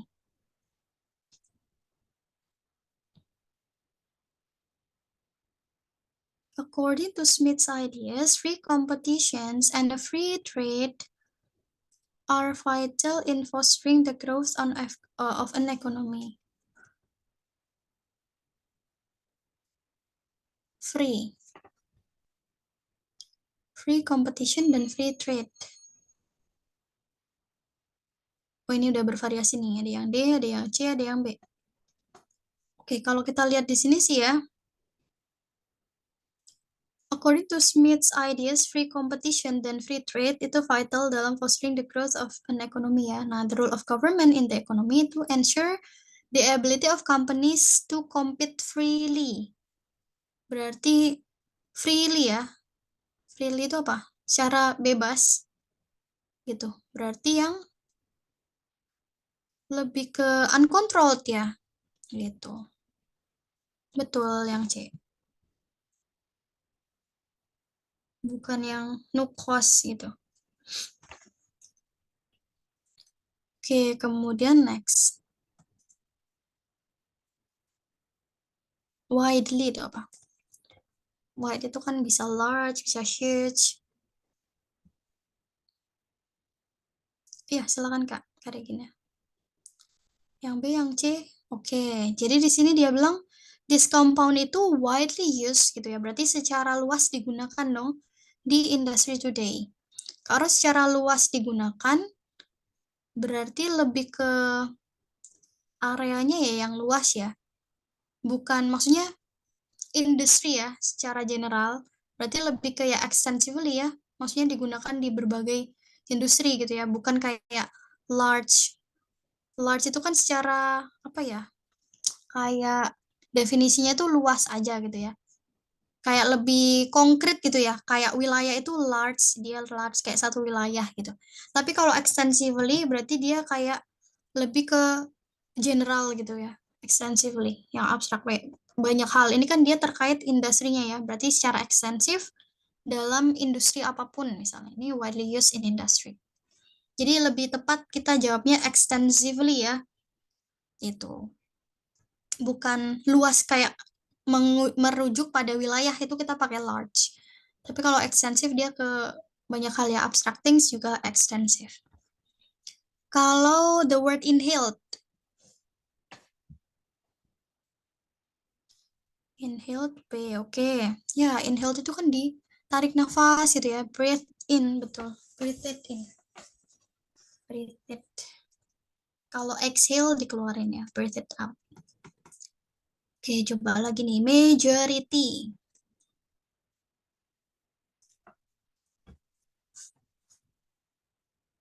The word majority. Dia closes in meaning to mayoritas. Although the majority of his artworks, oh ini related sama artworks-nya ya. Berarti lebih ke apa nih? Ada yang jawab C, ada yang jawab D. Kalau ya lebih tepat ke high percentage ya, maksudnya sebagian besar kan, gitu. Bukan kayak bagian besarnya gitu, large piecesnya, tapi kayak high percentage gitu dari artworks-nya. Tuh, banyakan gitu ya, kebanyakan. Kemudian objections. Whistlers went to Europe to study art despite itu kayak kontras ya, despite meskipun itu. Familial objections. He remained in Europe until his death. Berarti objections itu apa? Objection itu pokoknya yang kontras ya, objections itu. Jadi dia lebih ke protes, betul. Oke, coba lagi. Asymmetrical. The asymmetrical nature of the portrait, gitu. Asymmetrical nature of the portrait. Apa asimetris itu? Udah jelas ya, ada A-nya itu dia pasti implikasinya lebih ke negatif ya. Ya, silakan Kak Farah. Ini udah selesai kok ya materinya. Paling kita habis ini exercise saja. Tapi aku tambahin beberapa materi ya kalau misalnya masih ada waktu. Biar besok enak. Asymmetrical ini lebih ke asimetris. Berarti ini ya. Uneven. Karena proportionate dia positif kan. Balance-nya positif. Uneven ya. Nggak rata gitu. Kalau ada A gini ya Kak. Depannya itu dia biasanya dia apa ya. Dia kayak kontras gitu ya. Negatif. Gitu. Kayak apa ya itu tadi symmetrical itu simetris, tapi kalau asymmetrical berarti nggak simetris gitu Kak, makanya kita pilih yang ada an-nya juga ya, karena jadinya negatif juga nih, ada a-nya di depan ini jadi negatif, ini juga jadi negatif gitu. Nanti ya, kalau proportionate itu nggak usah pakai a gitu, jadi kalau symmetrical baru dia proportionate atau balance gitu. Nah oke, nah, coba tadi ada yang belum dijawab ya, ini udah secara meaning itu udah ya. Jadi tadi meaning itu ada 4 ya, teman-teman bisa lihat. Tapi yang paling akurat sebenarnya kalau meaning itu kita bisa lihat dari konteks ya. Mau nggak mau itu yang paling tepat. Jadi tadi ada konteks meanings of difficult words ya. Terus jadi yang memang katanya tuh nggak common, kita tinggal lihat konteks. Kalau ada juga meanings dari easy words, biasanya dia multiple meanings ya, jadi nggak boleh langsung diartikan, tapi harus lihat ke konteks dulu, kira-kira lebih tepat maknanya yang mana. Terus tadi meanings dari word parts ya, ada kayak bagian dari katanya, terus ada meanings dari structural words-nya, gitu, structural clue. Itu ada koma, misalnya ada contoh-contoh gitu ya, such as, gitu. Ada restate, gitu, di restate ulang, nah itu biasanya ngaruh ya, kita bisa mencari meaning dari situ. Terus tadi pronoun reference, gak ada masalah, udah bagus. Sama tadi organization of ideas ya, bagaimana paragraf itu tersusun sama main idea gitu. Pokoknya kalau cari main idea, ingat ya teman-teman jangan jawab yang terlalu spesifik gitu ya, kayak oh ini cuma ada di paragraf 2, jangan dijawab. Ini cuma ada di paragraf 1 gitu. Jadi harus benar-benar kayak muncul di keseluruhan paragraf ya. Gitu. Tapi yang semakna juga, kayak misalnya tadi weather itu kan nggak setara sama hurricanes ya. Tapi kalau storms ya setara. Oke nih, kita coba nih yang tadi belum kejawab. Main idenya ada satu teks lagi nih. Kita coba nih ya, Courtship of nih. Nah, Henry Wadsworth. Kita coba ya. Which of the following best describes the main idea? Tuh, cari main idenya. Baca first line. Dia paragraf. Langsung kita sambil artiin ya.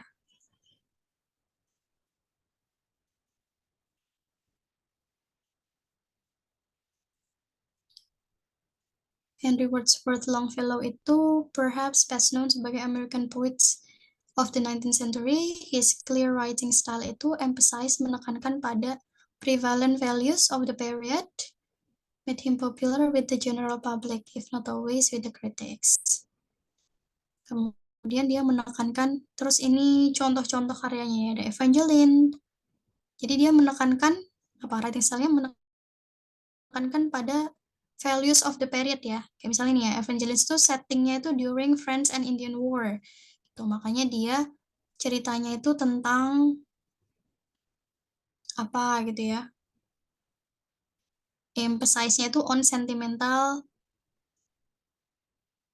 ya, emphasize on sentimental undying love gitu. Kemudian Song of Hiawatha, ini contoh karyanya ya. Depicted the noble life of American Indian. Karena settingnya itu di sini gitu ya.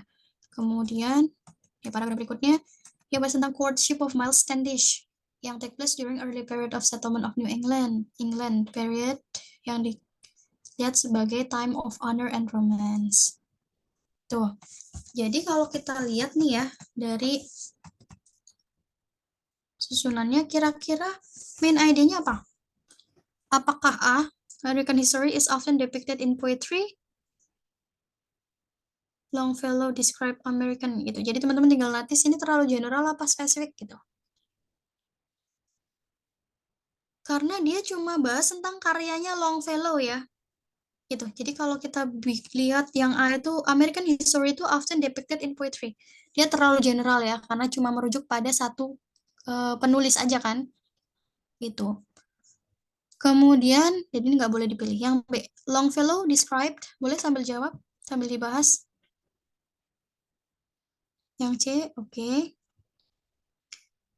Nah, kemudian yang B, Longfellow describe American history itu even though people really did not enjoy it. Nggak ada ya kan ya kata-kata did not enjoy, if not always with the critics, juga nggak selalu dikritik. Berarti lebih tepat yang C, popularity of Longfellow's poems itu result from his stress on the values of the people. Very good, gitu. Kalau ditanya ya, misalnya, organization of ideas-nya itu seperti apa berarti? Kalau teman-teman lihat, misalnya ya, kan dia ceritain tentang karyanya ya, kemudian dipaparkan tuh tiap karyanya. Evangeline begini, Song of Hiawatha begini, Courtship of Miles Sandys gini. Nah, ini teman-teman bisa jawab kayak pemaparan contoh-contohnya gitu ya. Gitu. Explanations of the examples misalnya gitu ya. Itu misalnya pertanyaannya seputar oke, best title-nya. Cari yang semakna dengan popularity Longfellow's poems. Aduh, pencet. Lebih tepat yang oke, silakan Kanada. Oh, Kaki udah jawab.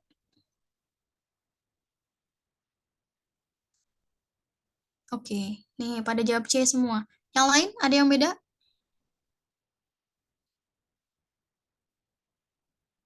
Ya ada. Oke, jadi jawabannya itu yang lebih tepat kalau kita bilang yang C. Lirik, dramatic, narrative poems. Kan nggak ada ya kayak lirik atau dramatic points-nya ya. Mungkin kalau narasi ceritanya secara singkat gitu ya, gitu. Tapi kalau historical narrative poems ini terlalu general juga. Longfellow and the Critics nggak juga. Gitu. Jadi ini lebih tepat kalau kita jawab yang ini. Longfellow's popular appeal. Appeal itu artinya sama aja kayak karya-karyanya ya gitu. Yang A. Kenapa? Karena di sini memang yang pertama cuma jelasin karya-karya Longfellow ya, terutama ya yang terkenal ya. Gitu. Jadi ini ya, made him popular with general publics yang relate sama emphasize-nya gitu. Jadi dia sebutin dari ini ya, Evangeline gitu, Song of Hiawatha, sama Courtship of Miles Standish. Jadi Longfellow's popular appeal, karya-karya Longfellow gitu, yang terkenal. Jadi bukan historical narrative poems ya, terlalu general. Karena cuma bahas narrative poemsnya dari Longfellow ya, gitu. Bukan lirik dan dramatiknya, karena nggak ada liriknya ini ya, poemsnya ya. Kalau the subject of fourth paragraph itu ini, Courtship of Miles Standish. Kira-kira dia bahas apa nih?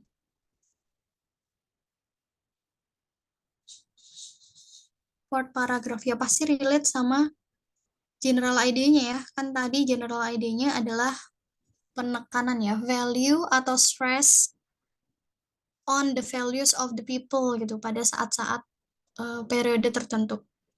Berarti kalau yang ditanya Courtship of Miles Standish, lebih tepat kalau kita bilang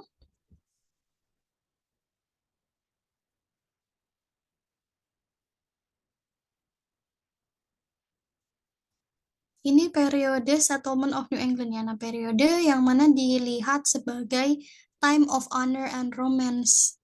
Gitu. Berarti penekanannya di sini dia lebih ke ini ya, nobility and honor gitu dalam poemsnya Longfellow. Yang ini ya yang dibicarakan ya dalam Courtship of Miles Standish. Karena di sini nggak disebutkan karya populernya gitu, kayak seberapa populernya Courtship of Miles Standish-nya gitu. Tapi relate sama pembahasan awalnya ya, kan di awal, bukan di awal, maksudnya first paragraph utamanya, first paragraph, passage-nya, sorry, passage-nya itu kan dia bahas tentang ini ya, penekanan pada values of the people gitu ya, pada periodenya. Tuh, jadi kalau dalam Courtship of Miles Standish, ya kita jawab dia periode tentang time of honor and romance tadi ya, gitu. Oke, nanti kita coba lagi ya. Nih, terus next. Nih, Organization of Ideas tadi kurang satu. Nah, ini nih. Which of the following best describe the organization of the passage? Nih, coba. Ini dia bahas tentang theories ya, tentang movement of the continents. Pergerakan benua ya. Have evolved over time as the ability to conduct scientific study of the continent has improved. According to the theory of continental drift, the continents are not fixed in position but instead move slowly across the surface of the earth, constantly changing in position relative to one another. Okay. Kemudian next, today, the modern theory of plate tectonics has developed from the theory of continental drift. Nah, berarti kira-kira apa nih? Coba dilihat pilihannya ya.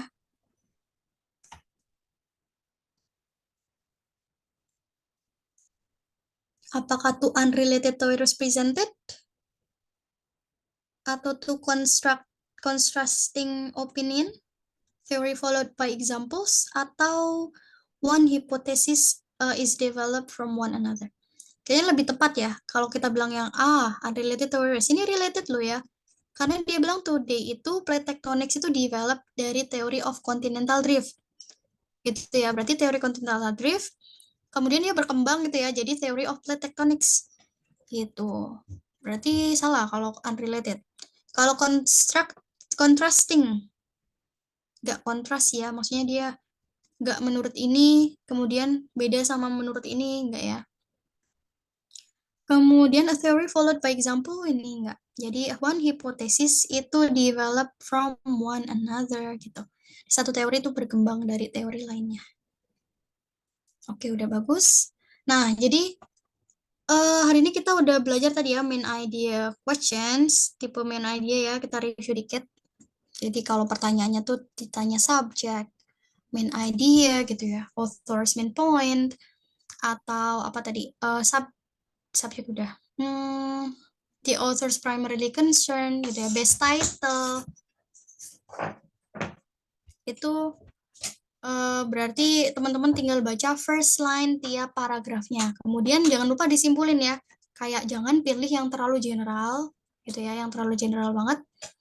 Jangan juga pilih yang terlalu spesifik, kayak cuma muncul sebagian kecil gitu ya, atau di paragraf tertentu gitu.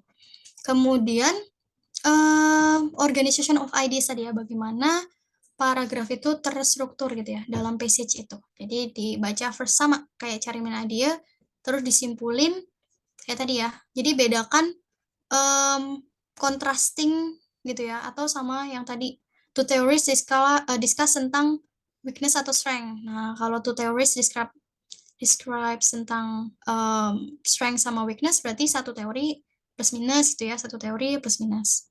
Kalau kontras tuh pasti beda ya, satu positif, satu negatif. Kemudian apakah itu contoh ya, pemaparan dari contoh-contoh kayak tadi ya yang Longfellow. Terus apa tadi, pronoun reference nggak ada masalah ya. Tuh, pokoknya acuannya ke kalimat sebelumnya. Sama vocabularies. Nah, tadi udah dijelasin. Teman-teman ada yang mau ditanyain sebelum kita lanjut?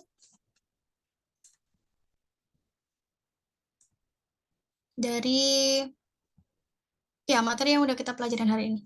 Ada yang mau ditanyain nggak? Terkait main idea, organization of ideas, reference, pronoun reference, atau vocabularies. Jadi yang paling akurat banget sih ya kalau kita berdasarkan konteks ya, cari meaning based on konteks.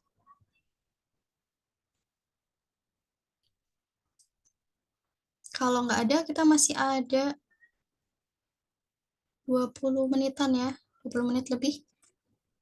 Mungkin saya akan bahas materi berikutnya ya. Itu. Ada yang mau ditanyakan nggak? Kalau nggak ada, saya anggap udah clear ya. Ini ada. Oke, thank you Kak Yuli. Nah, kita lanjut aja ya ke materi berikutnya. Mungkin besok akan dijelasin lebih lanjut lagi ya sama Kak Gelsha, tapi nggak apa-apa teman-teman bisa coba exercise-nya nanti ya. Karena saya lupa bilang tadi di awal, mulai besok and for the next 2 weeks nanti teman-teman belajar sama Kak Gelsha ya gitu. Karena saya ada projects for 2 weeks di Flores gitu. Jadi nanti diganti sama Kak Gelsha. Gitu. Tapi nggak apa-apa besok dijelasin lebih lanjut sama Kak Gelsha. Nah, tapi ini kita bahas dikit aja ya. Oke, jadi oke. Nah, ada stated detail sama unstated detail. Nah, bedanya apa sih? Jadi stated detail itu biasanya tuh muncul kalau ini pasti muncul sih ya di question. Stated detail itu kalau pertanyaannya itu relate sama ini ya, pernyataan yang benar. Nah, itu stated detailnya. Dalam paragraf itu tuh yang mana gitu. Terus kalau yang unstated ya kebalikannya ya, berarti pernyataan ini benar kecuali gitu atau pernyataan yang salah dalam bacaan ini tuh yang mana gitu ya. Jadi identifikasinya yang pertama, kalau stated detail itu pasti kayak according to the passage gitu.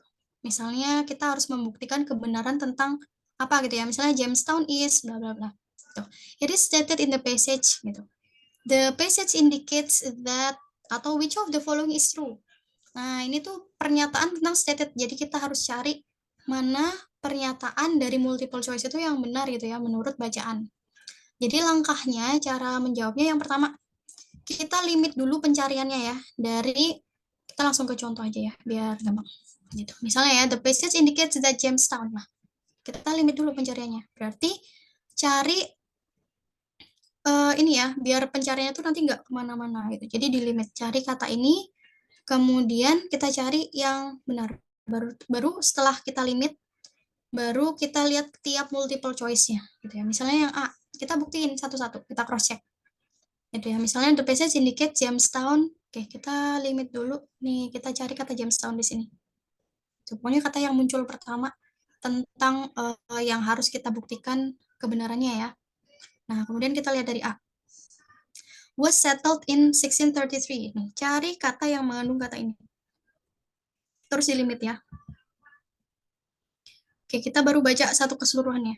Williamsburg, historic city in Virginia that was settled by English colonists in 1633. Berarti bukan Jamestown ya, tapi ini Williamsburg. Oke, berarti ini refuted ya, terpatahkan. Was settled 26 years after Williamsburg. Nih, cari kata yang ada kata ini. 26 years after William. Nah, jadi jangan langsung jawab, oh ada kata ini berarti ini. Nah, jawab, baca dulu keseluruhannya. Williamsburg itu dia ini ya settle di tahun 1633. Williamsburg ya in 1633. 26 years after the permanent English colony settled at Jamestown. Berarti duluan mana? Berarti duluan Jamestown dong. Gitu. Williamsburg tahun 1633, 26 tahun setelah mereka settle di Jamestown. Gitu. Berarti kan Jamestown dulu, 26 tahun kemudian baru tahun 1633 gitu ya di Williamsburg. Berarti kan ini kebalik ya statementnya ya. Bukan settle 26 years after Williamsburg, tapi harusnya before Williamsburg gitu. Berarti terpatahkan nih. Kemudian yang ketiga, what's the first permanent English colony in America? Nih ada nih. After the first permanent English colony in America settled at Jamestown gitu. Berarti yang C.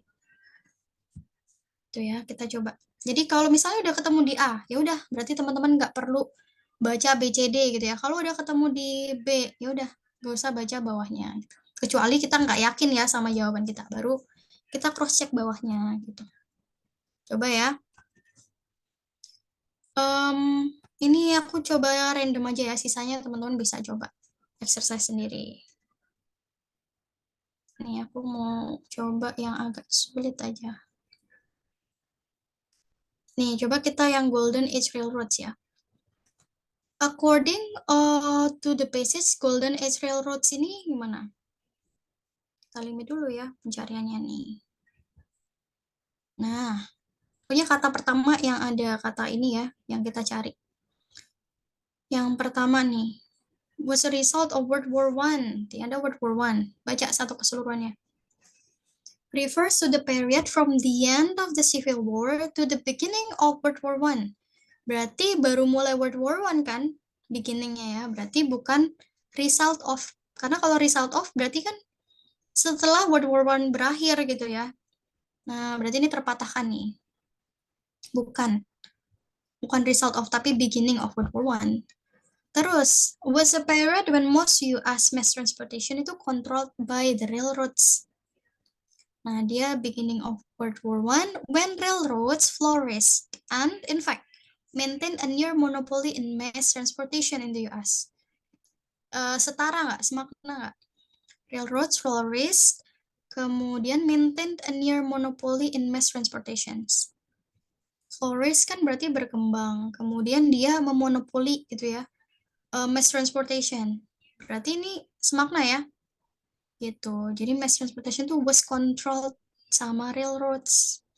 Tuh, berarti ini dia semakna. Gitu.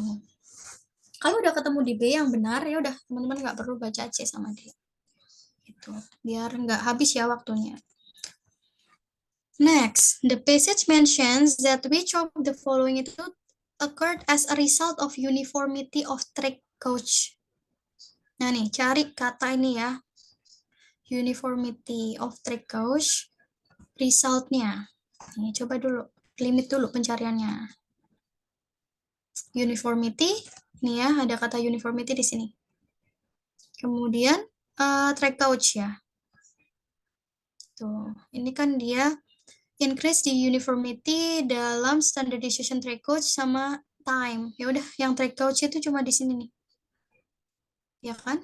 Karena yang di bawah ini dia bahas tentang standard of time-nya. Berarti tadi kan yang ditanya apa? Result-nya. Nah, nih coba di limit dulu. Result-nya. Nih, track coach result-nya. Ini ada resulting. Resulting in, udah ini, increase efficiency and economy in the rail system. Tuh, increase efficiency and economy in the rail system. Berarti yang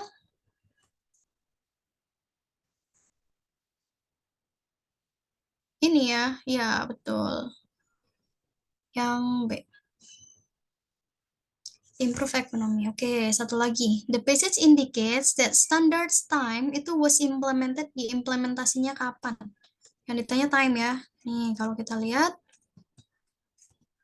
standard time.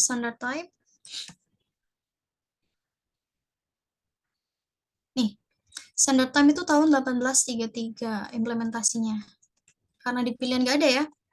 Nggak ada tuh 1833. Berarti kita harus cari clue yang berikutnya.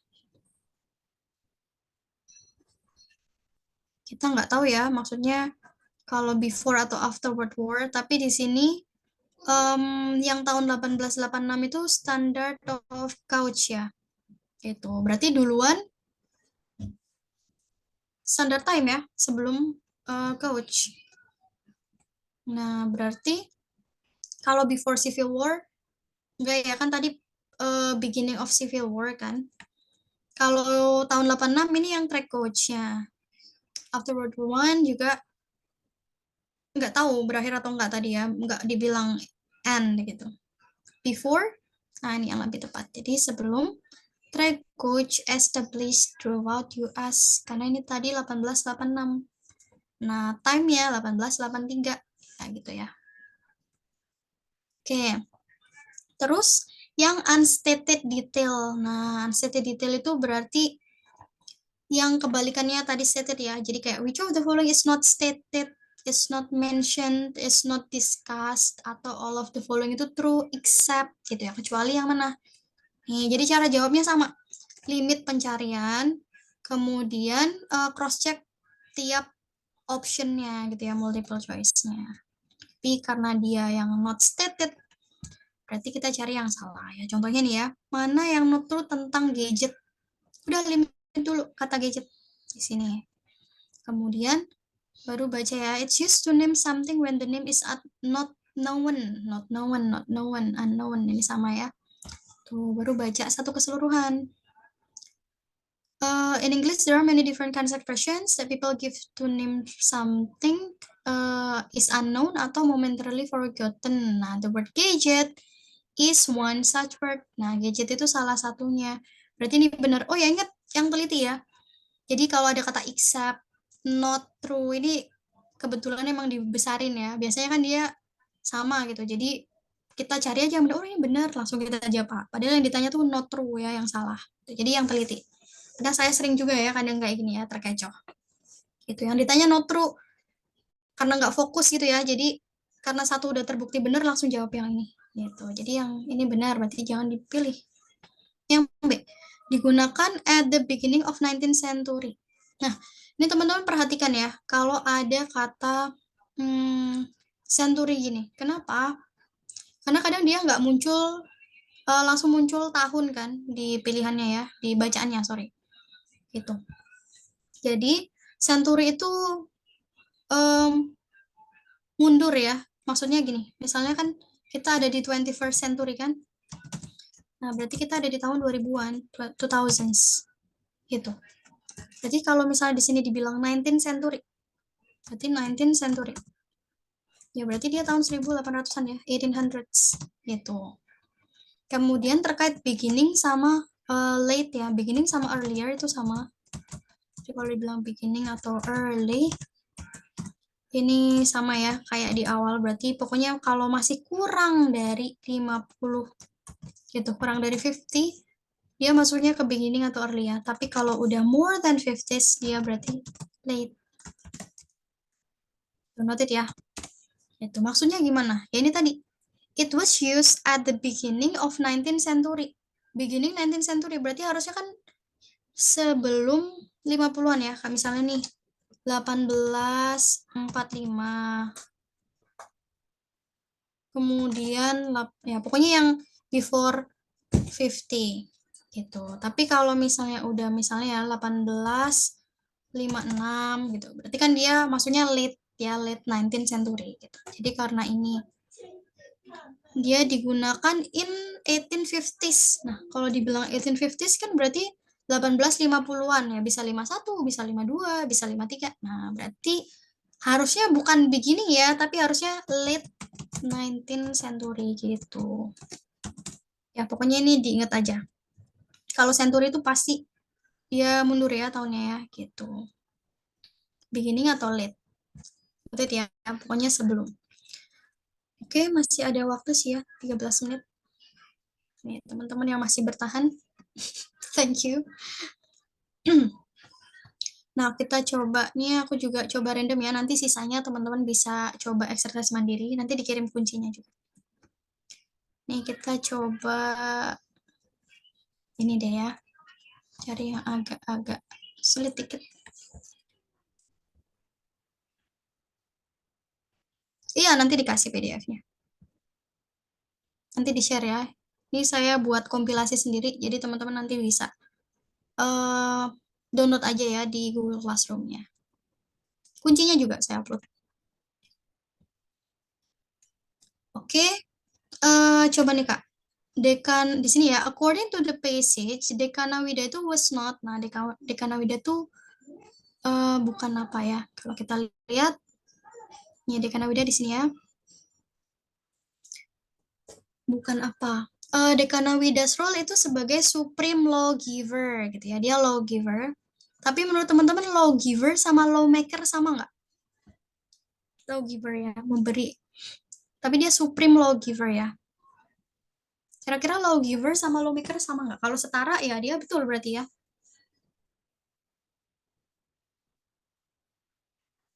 Beda. Oh, sebenarnya lawgiver, supreme lawgiver sama lawmaker itu sama, Kak. Itu. Karena dia yang memberikan ya, supreme lawgiver. Nah, tapi di sini ada kata ini tadi ya. According to the policies established by Dekanawida tuh. Berarti dia juga membuat policy ya. Kalau supreme lawgiver berarti dia yang membuat kebijakan juga gitu ya. Berarti lawmaker juga. Jadi sama ya. Jadi jangan dipilih nih karena dia betul statementnya. Huron by birth. Ini dia ada kata Huron. Born into Huron. Berarti betul juga. Near deity. Apa near deity? Kalau nggak tahu artinya skip dulu. Drawn when he was young. Drawn when he was young.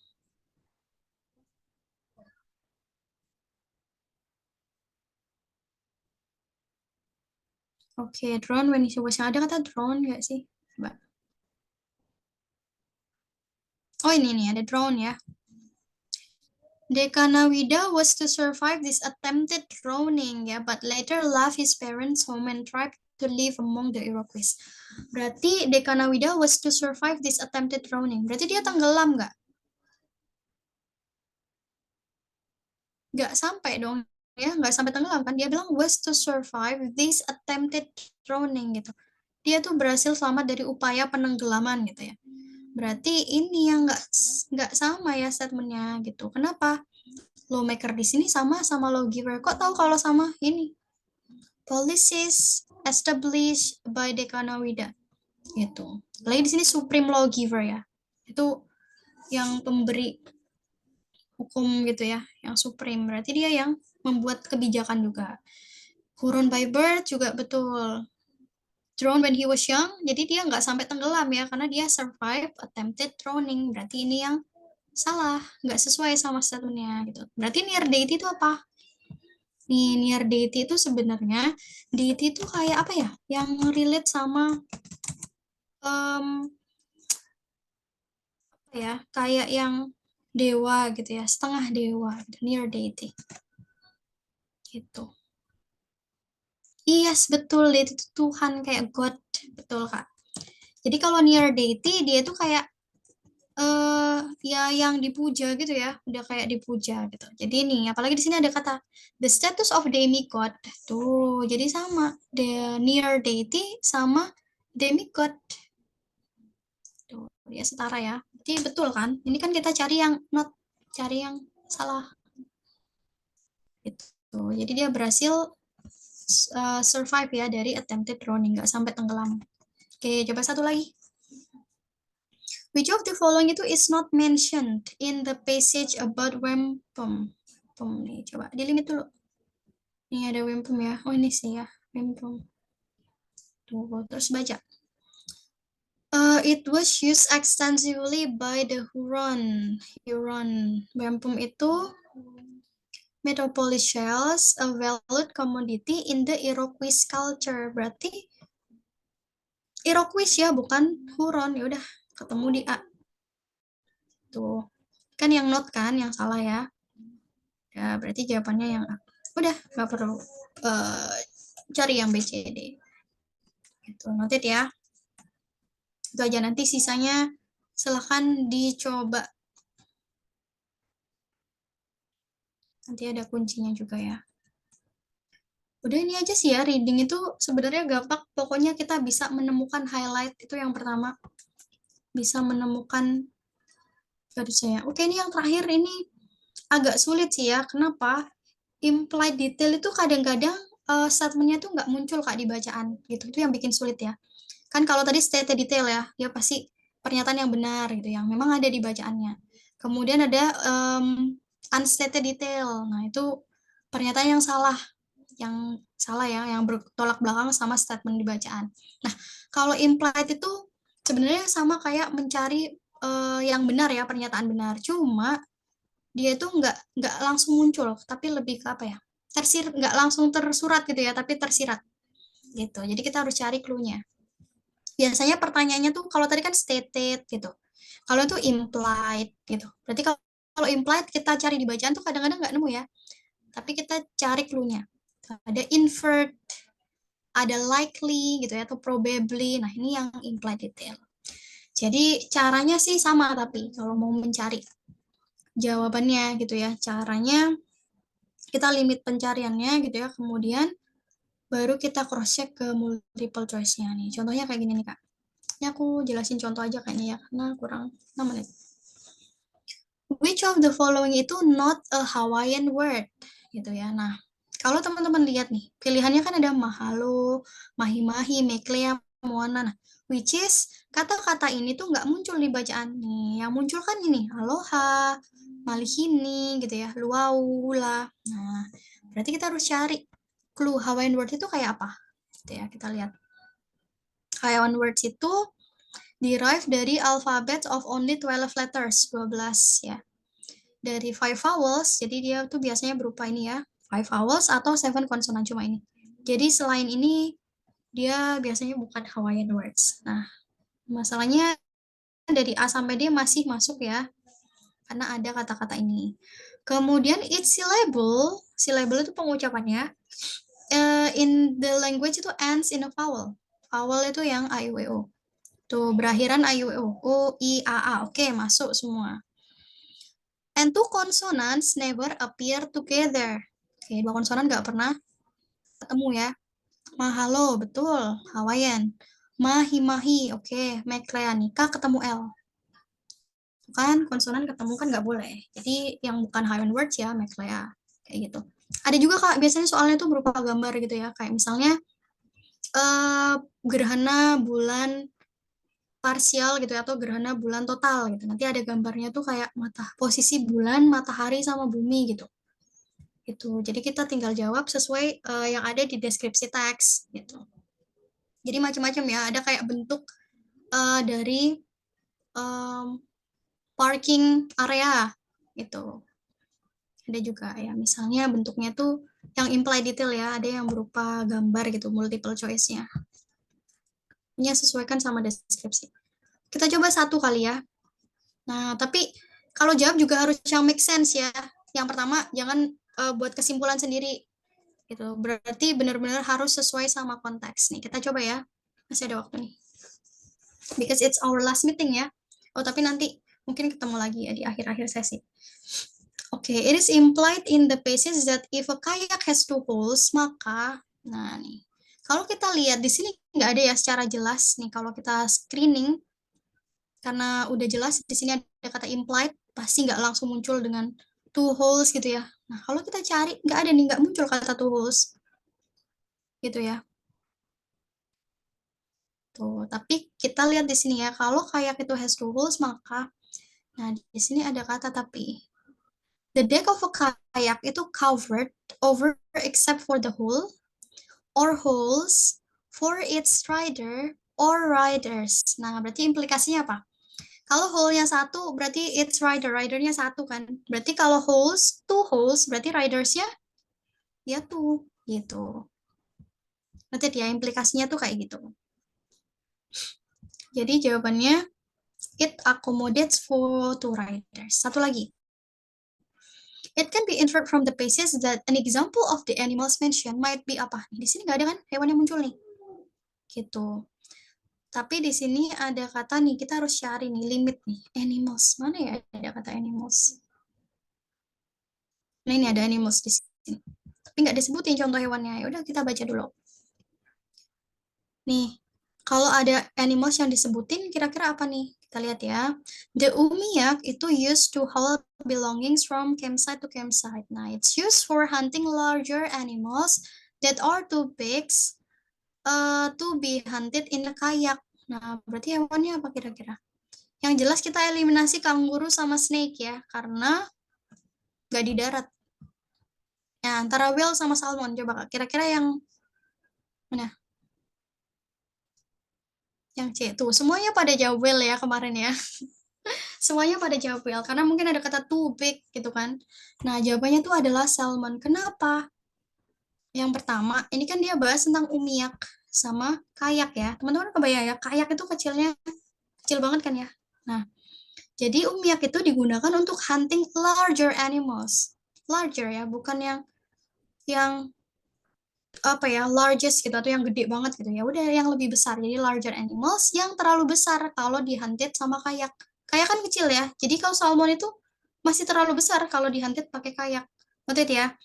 Nah, kalau kita jawab whale, kira-kira kapalnya segede apa? Nggak mungkin ya gitu. Jadi ini nggak make sense kalau kita jawab whale. Lebih tepat kalau kita jawab salmon gitu.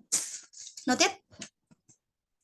Gitu. Jadi ini yang cuma larger animals gitu ya, yang terlalu besar kalau pakai kayak gitu. Jadi ya salmon bukan whale-nya. Oke, itu aja karena udah kurang less than 1 minute ya. Nah, ini nanti sisanya teman-teman bisa coba kerjain. Kalau misalnya ada pertanyaan, boleh ditanyain ya. Bisa ditanya di grup, boleh tanya personal gitu. Nanti dijawab. Misalnya tadi, kok dikunci ini ya? Kenapa jawabannya ini? Nah, nanti if I could, I would. Oke, then. So, I think that's all for today ya. Terima kasih untuk teman-teman yang udah bertahan. Okay then. So I think that's all for today. So hope you enjoy the rest of your day. See you when I see you. See you there. Bye. Thank you. Okay, see you there. Good night.